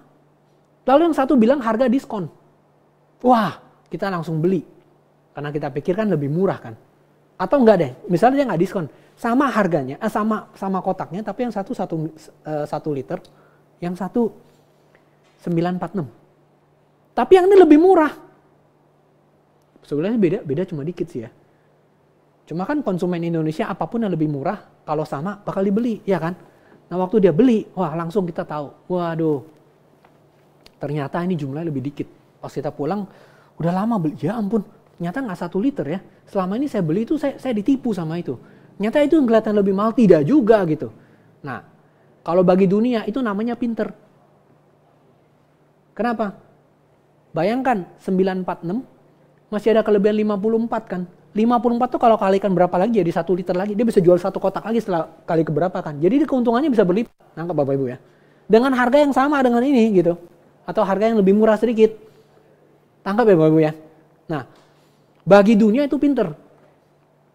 Tapi itu tidak murni. Kalau kita bilang orang itu, wah dia pinter. Pinter dagang. Bagus sih ya. Dia cari kesempatan buat ini. Tapi pintar dagang yang membuat orang tidak tahu. Itu namanya tidak murni. Tidak murni. Sorry kalau saya ngomong begini, itu kayak semua ilmu yang kita pelajari waktu kuliah itu jadi berlawanan dengan Alkitab. Misalnya marketing. Saya pernah baca satu buah buku. Kamu harus pintar memasarkan suatu produk. Termasuk produk yang tanda kutip cacat. Jadi satu saat ada satu orang jualan, lalu dia jual satu barang ini, kalau dibeli setelah dipakai berapa lama warnanya jadi luntur. Produk gagal kan mestinya kan ya. Tapi udah terlanjur diproduksi banyak, gimana coba? Tetap harus dipasarkan kan? Pemasarannya bagaimana? Wah itu pikir, itu namanya twist. Bapak Ibu nilainya murni apa enggak? Bilang, kami tidak tahu bagaimana perasaan Anda tentang produk ini. Kalimatnya bagusan, cukup jujur kan. Tapi ketahuilah, setelah Anda memakai produk ini untuk sejangka waktu, saya lupa barangnya apa gitu ya. Anda akan menemukan bahwa produk ini akan berubah menjadi warna lurik hijau yang menarik. Padahal itu adalah luntur Bapak Ibu. Bahasa marketing sangat pinter, tapi tidak murni. Itu hikmat bukan?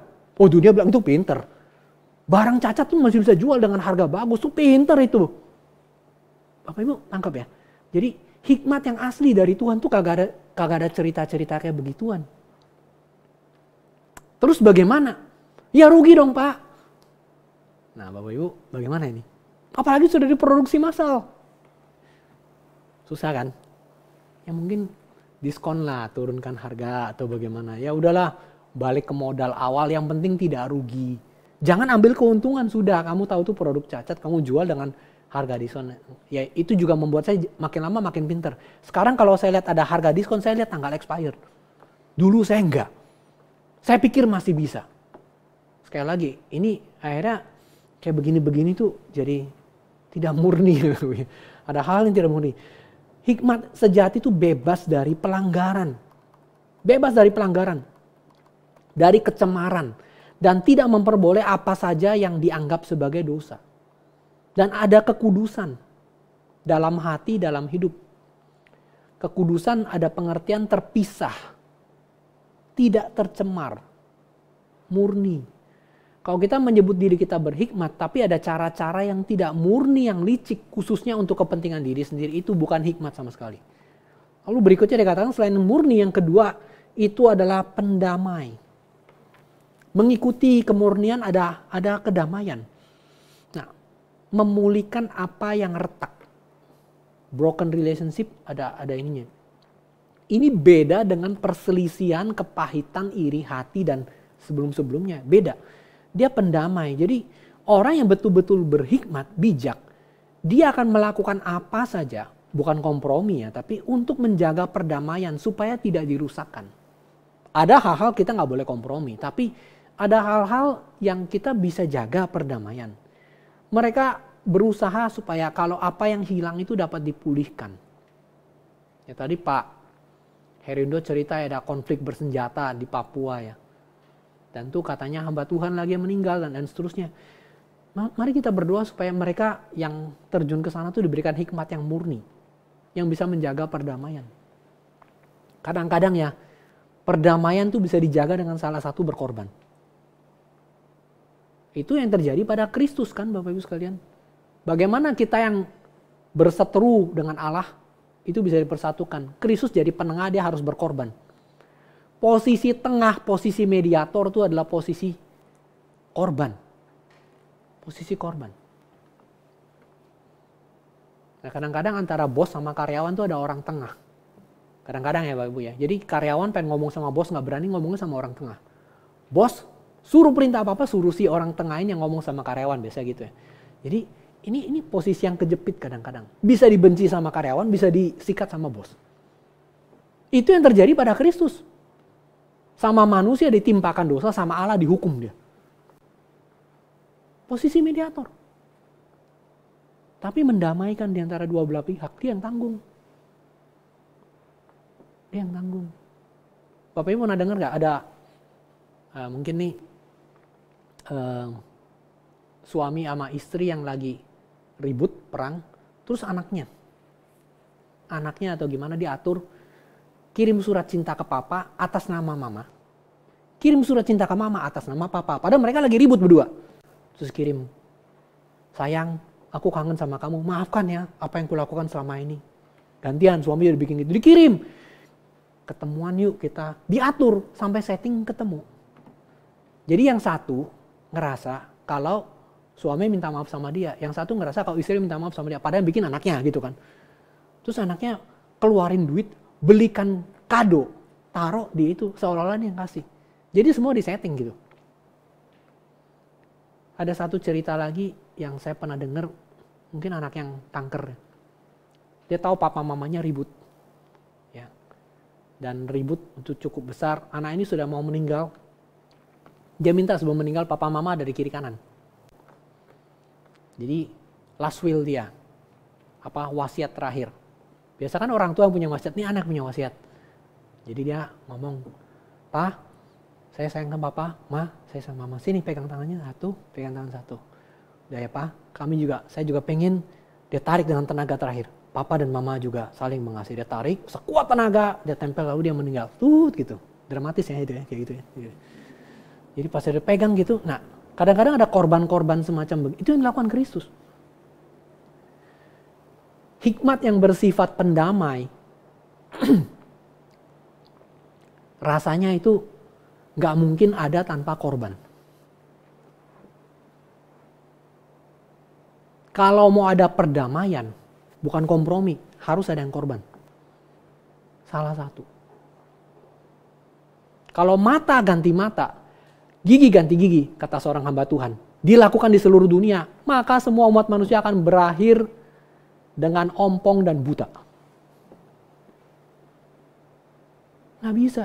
Harus ada salah satu yang berkorban. Sudahlah, saya saja yang ompong, saya saja yang buta. Jangan kalau saya balas lagi, ntar kita semua jadi ini. Hancur. Hikmat yang pendamai.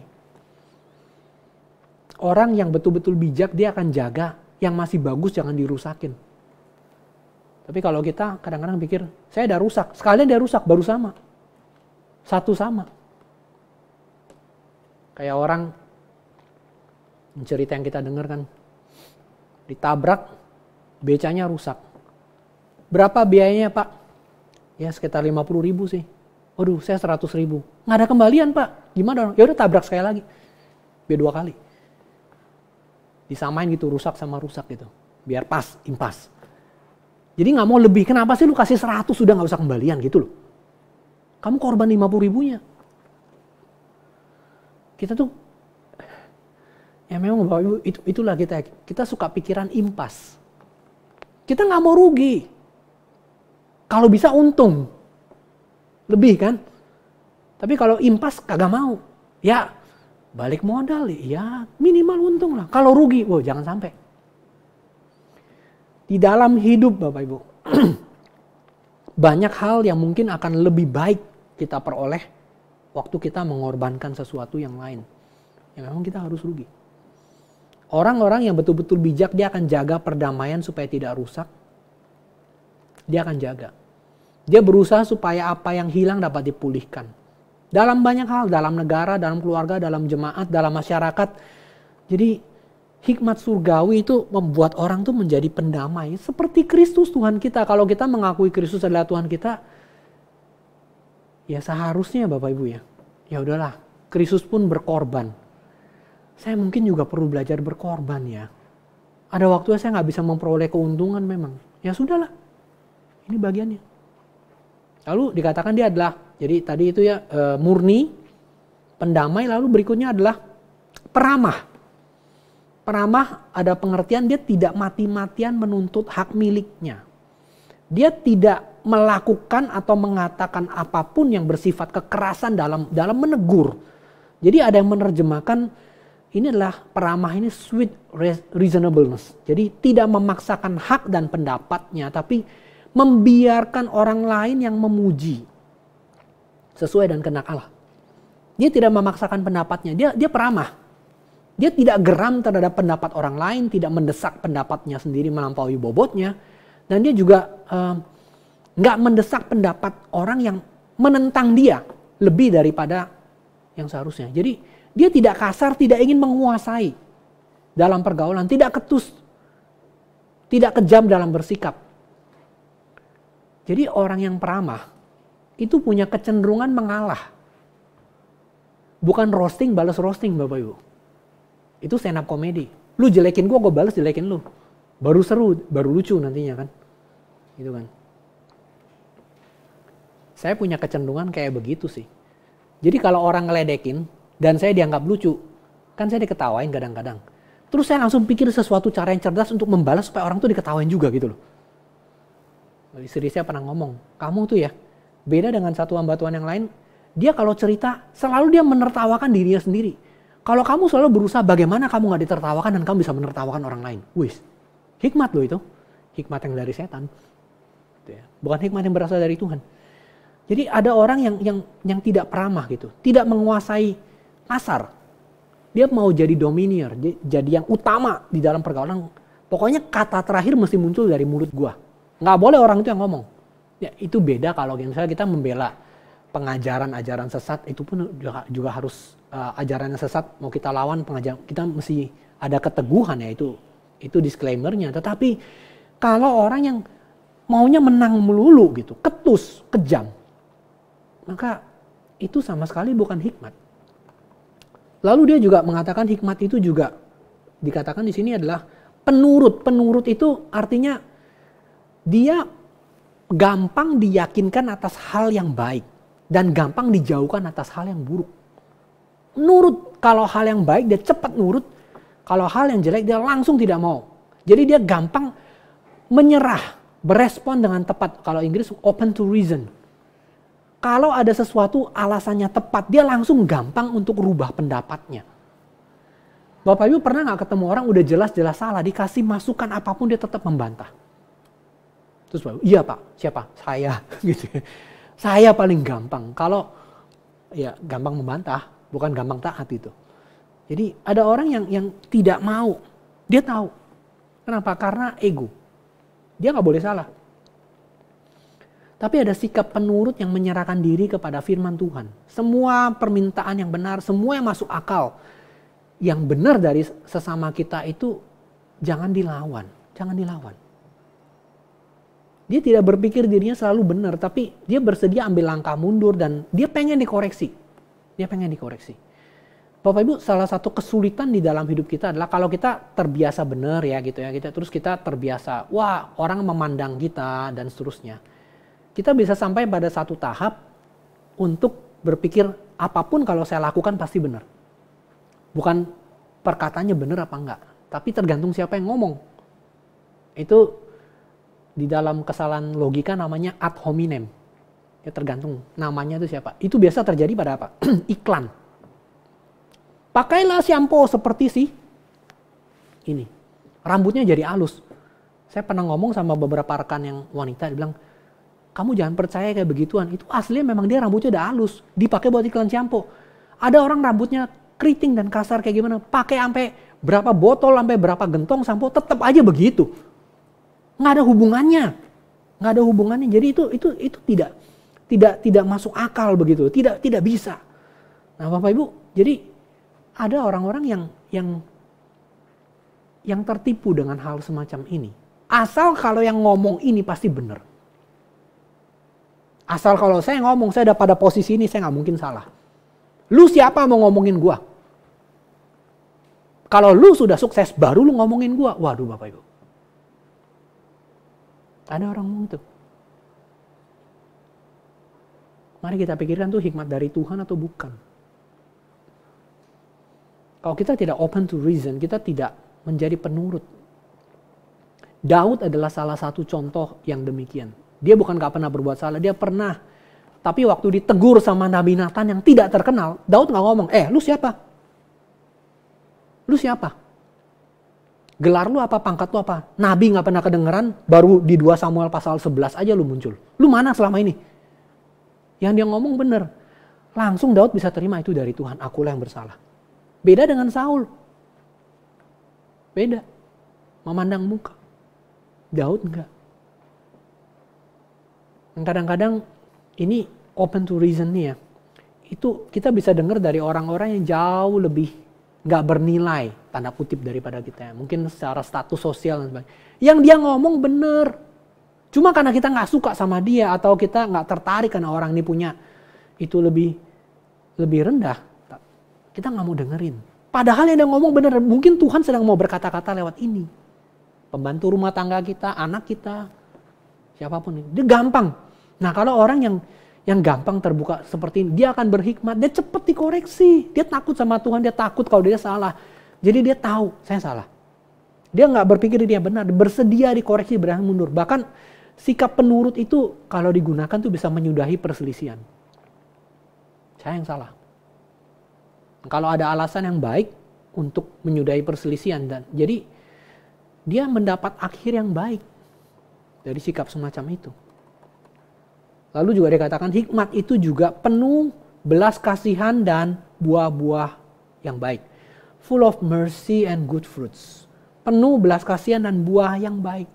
Jadi batinnya itu condong kepada apa saja yang baik, yang luhur untuk meringankan mereka yang berkekurangan. Dia penuh dengan belas kasihan. Dia lihat ada orang yang berkekurangan, dia mau memberikan. Kalau kita mengajar Allah itu kasih, yang kita percaya Allah itu kasih, berarti kita mengasihi sesama kita kapanpun dan tidak peduli sebaik apapun kita. Kalau kita nggak peduli pada kebutuhan orang lain, sini dikatakan ya, dia penuh dengan belas kasihan, dia penuh dengan, dia lihat orang ini ada kebutuhan, dia cepat mau menolong. Maka ada hal yang salah dengan bijaksana kita kalau kita nggak peduli.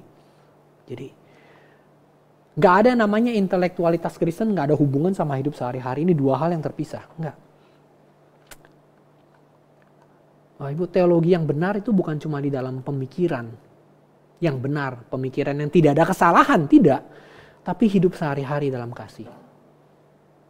Lalu juga katakan hikmat itu juga adalah imparsial, tidak memihak.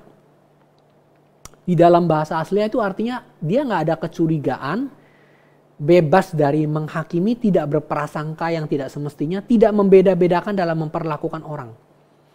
Jadi dia tidak punya perselisihan. Memang sih kadang-kadang orang ini bisa dimanfaatkan ya. Berpikirnya baik terus, positif terus, senang orang. Tahu-tahu dia dimanfaatkan. Bisa terjadi. Sangat bisa ya.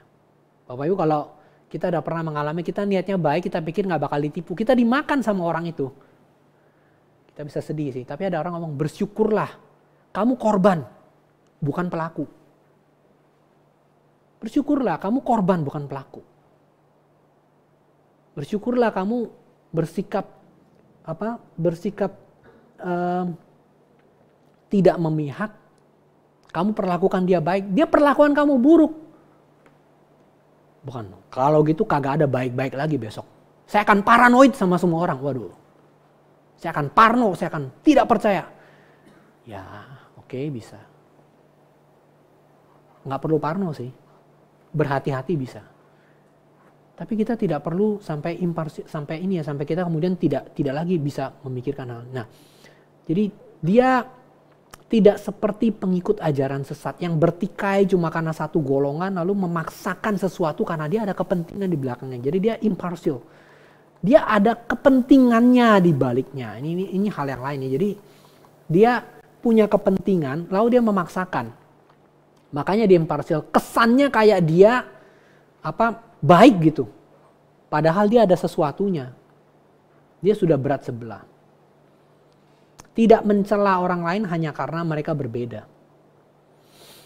Bapak Ibu, orang yang bijak kadang-kadang itu tidak punya penampilan yang terlalu gimana-gimana. Tapi biasanya orang ini sederhana dan mereka hampir tidak mencela. Ada orang-orang kayak begitu. Orang-orang yang tidak punya kedudukan yang tinggi, yang sederhana. Mereka tidak mencela orang lain, mereka imparsial. Jadi mereka bertingkah laku ya sama semua ya sama orang percaya gitu ya. Lalu juga dikatakan dia tidak munafik. Tidak menyamarkan apa-apa. Di dalam zaman dulu ada namanya teater Yunani. Dia pegang topeng. Jadi setiap kali kalau dia lagi marah atau dia lagi senyum, ada topengnya gitu, dia bisa ganti. Tapi orang tidak melihat wajah yang sebenarnya di belakang itu seperti apa. Nah, munafik seperti itu. Jadi dia memakai topeng menutupi wajah di belakangnya untuk kepentingan pribadi. Jadi ada sesuatu yang kalau dikatakan hikmat itu tidak munafik. Ada tipu dayanya. Ada tipu dayanya. Ada orang kalau dipanggil untuk berkhotbah, dia akan khotbahkan semua hal yang baik. Dia nggak berani khotbahkan hal yang menyinggung orang. Karena dia tahu kalau dia khotbahkan hal menyinggung, dia bisa dapat masalah. Dia bisa dapat masalah. Jadi lebih baik dia khotbahkan semua hal yang baik. Nah itu seperti orang yang begitu. Dia tutup. Dia tahu ada masalah, dia nggak mau ngomong apa adanya. Nah itu adalah cara dunia, licik. Tipu muslihat. Tapi kalau hikmat itu tulus, terbuka, tidak goyah, tidak berubah-ubah, setia pada dirinya saja. Waduh. Ini yang Yakobus katakan, dia meminta supaya kita punya hikmat yang kayak begitu. Jadi bersama dengan Rasul Paulus, kita dapat seperti orang yang dikuasai oleh roh Tuhan, tulus, murni, bukan oleh hikmat duniawi. Dan dikatakan dia akan menaburkan buah-buah damai. Terus menaburkan buah yang damai. Dan dengan demikian dia akan menimbulkan perdamaian. Dalam damai untuk mereka yang mengadakan damai. Dia akan menimbulkan perdamaian. Bapak Ibu heran loh. Yakobus lagi bicara hikmat kan. Dia gak bilang buah-buah hikmat, tapi buah-buah damai. Kalau kamu melakukan ini, kamu punya hikmat yang sejati. Dan waktu kamu melakukan ini, kamu akan menghasilkan buah-buah damai. Heran loh, bukan buah hikmat. Buah yang terdiri dari kebenaran. Buah-buah kebenaran, sorry ya. Buah kebenaran. Kenapa? Bukan buah hikmat. Jadi bukan buah pengetahuan, tidak. Jadi Adam dan Hawa ya. Bukan buah pengetahuan, buah damai. Buahnya kehidupan. Kalau apa yang kita ketahui tidak menghasilkan perubahan iman, perubahan hidup, perubahan tingkah laku, orang akan anggap iman kita itu omong kosong, lelucon. Tapi apa yang ditaburkan dalam damai itu ada panennya, ada panen sukacitanya. Bapak Ibu, ada orang hamba Tuhan mengatakan, ya kalau contoh di dalam zaman dulu yang namanya orang menabur itu, dia kan ada jubahnya panjang, dia ikat. Terus dia tarik satu, jadi kayak jubahnya di bawah itu dia tarik, dia taruh benihnya. Bapak Ibu mungkin melihat perumpamaan pendamaian itu yang benih dia ambil, dia sebar, dia sebar, dia sebar. Ya setiap saat sih sebetulnya kita sedang menyebarkan. Kita sedang menyebarkan. Apapun itu. Yang kita buat, yang kita katakan, yang kita berespon. Khususnya respon kita terhadap kesulitan. Orang akan lihat kita sedang menaburkan sesuatu. Tapi yang kita taburkan damai atau bukan? Benih macam apa? Nah, kalau orang terus menuai buah perselisihan dan ingin mendapatkan keuntungan, itu orang tuh tidak akan memperoleh buah ini. Tapi kalau orang terus menaburkan benih kebenaran dan dia tidak mengandalkan dirinya sendiri, dia tahu dia nggak sia-sia. Orang berhikmat menjaga lidahnya, hidup dengan panggilannya, terlibat dalam perdamaian bukan perpecahan. Terang Kristus sudah diberikan bagi orang yang benar, bagi orang yang tulus hati, dan hasilnya itu ada ketentraman, ada kedamaian. Mengatakan buah yang damai.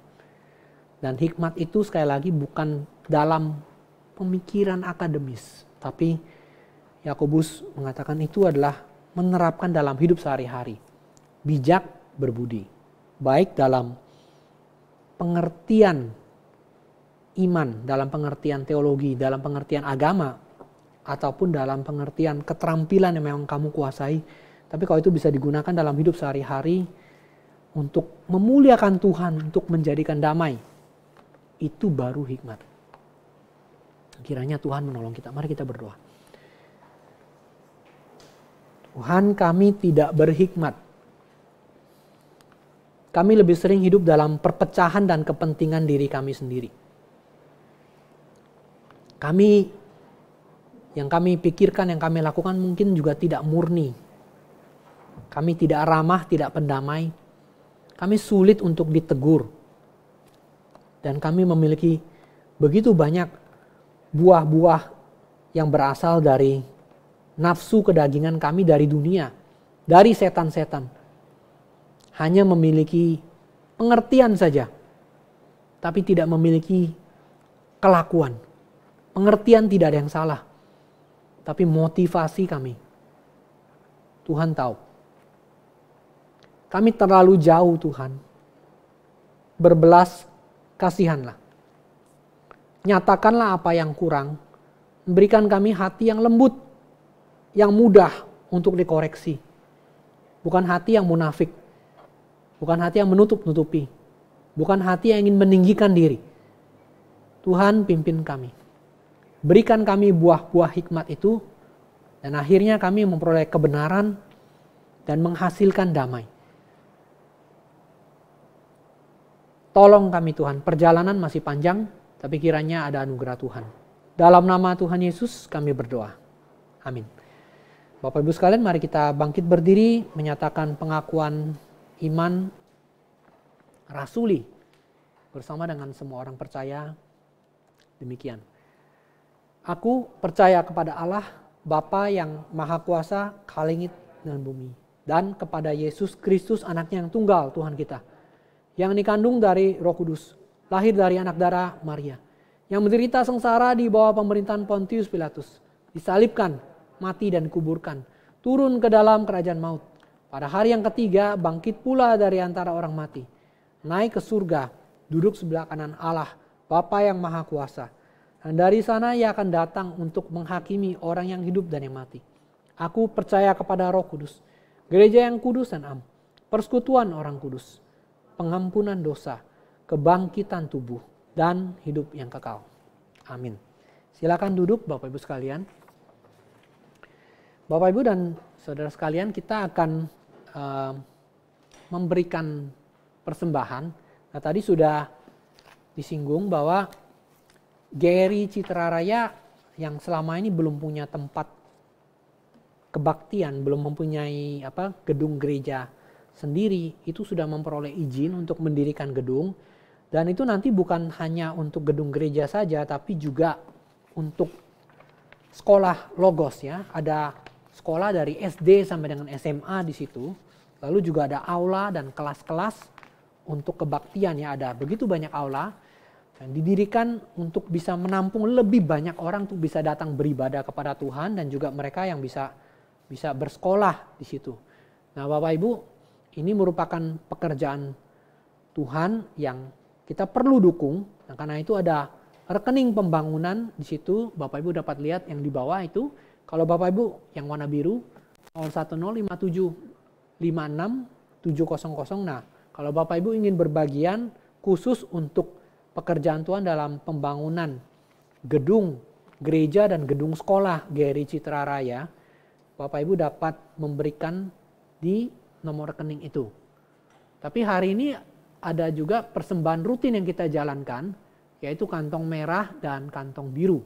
Kantong merah Bapak Ibu dapat scan yang barcode yang sebelah kiri, sedangkan kantong merah yang barcode sebelah kiri, yang kantong biru yang sebelah kanan. Kantong merah adalah untuk operasional GRI Kertajaya, sedangkan yang kantong biru yang sebelah kanan adalah untuk pembangunan di GRI Pusat. Ya, ada beberapa keperluan di GRI Pusat, dana-dana untuk pembangunan. Bapak Ibu kalau ingin berbagian juga bisa scan yang sebelah kanan, yang kantong biru. Sedangkan kalau Bapak Ibu ingin memberikan persembahan secara langsung, dapat transfer di yang warna merah itu dengan diberikan kode kantong merah atau kantong biru, supaya nanti bendahara bisa mengalokasikan itu akan digunakan kemana, baik untuk persembahan pembangunan GRI Pusat ataupun untuk operasional dari sehari-hari. Mari kita memberikan persembahan kita dengan sukacita dan kita menyanyi lagu nomor 4, Tiap Langkahku.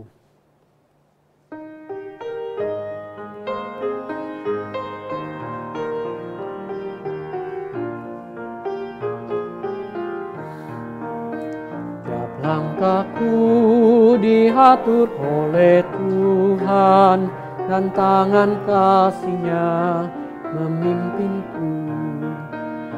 Senangnya berjalan dengan Tuhan, hatiku kagum kepada-Nya.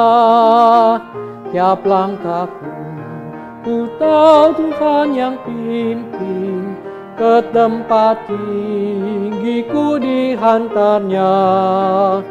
Hingga sekali nanti aku tiba di rumah Bapa surga yang bakal. Di waktu imanku mulai goyah, dan bila jalanku hampir sesat, pandang juru selamatku yang mulia. Aku kuat sebab Dia dekat. Tiap langkahku ku tahu Tuhan yang pimpin, ke tempat tinggiku dihantarnya. hingga sekali nanti aku tiba di rumah Bapa surga yang bakal. Ketiga, di dalam Tuhan saja ku percaya, sebab di tangannya hidup kekal. Dibukanya jalan menuju surga, ke sana aku dibawanya. Tiap langkahku, ku tahu Tuhan yang pimpin, ke tempat tinggiku dihantarnya. Hingga sekali nanti aku tiba di rumah Bapa surga yang bakal. Mari kita berdoa untuk persembahan kita. Kami menyerahkan persembahan ini, kiranya Tuhan memakai dan memimpin jemaat Tuhan dan para pengurus untuk boleh mengelolanya dan memakainya untuk pekerjaan Tuhan, untuk kemuliaan Tuhan. Dan Tuhan juga kira menerima diri kami, menerima persembahan hidup kami. Dan Tuhan tolong kami untuk betul-betul mempersembahkan hidup kami bagi kemuliaan Tuhan, dan Tuhan memakai hidup kami. Terima kasih, kami bersyukur untuk kesempatan yang Tuhan berikan bagi kami. Bukan kami yang bisa memberikan persembahan, tapi Tuhanlah yang telah memampukan kami untuk memberikannya. Di dalam nama Tuhan kami, Yesus Kristus, kami berdoa. Amin. Kita bangkit berdiri dan mengembalikan seluruh kemuliaan kepada Tuhan dengan menyanyikan pujian bagi kemuliaan Tuhan, doksologi.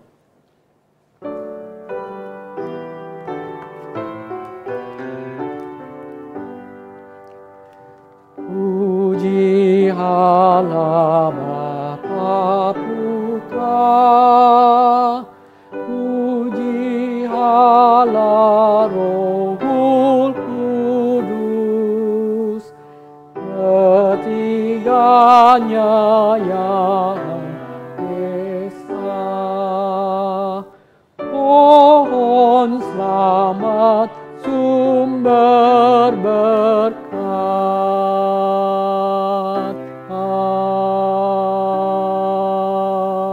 Amin. Tuhan memberkati kita dan melindungi kita. Tuhan menyinari kita dengan wajah-Nya, memberi kita kasih karunia. Tuhan menghadapkan wajah-Nya kepada kita dan memberi kita damai sejahtera. Amin. Amin. Amin.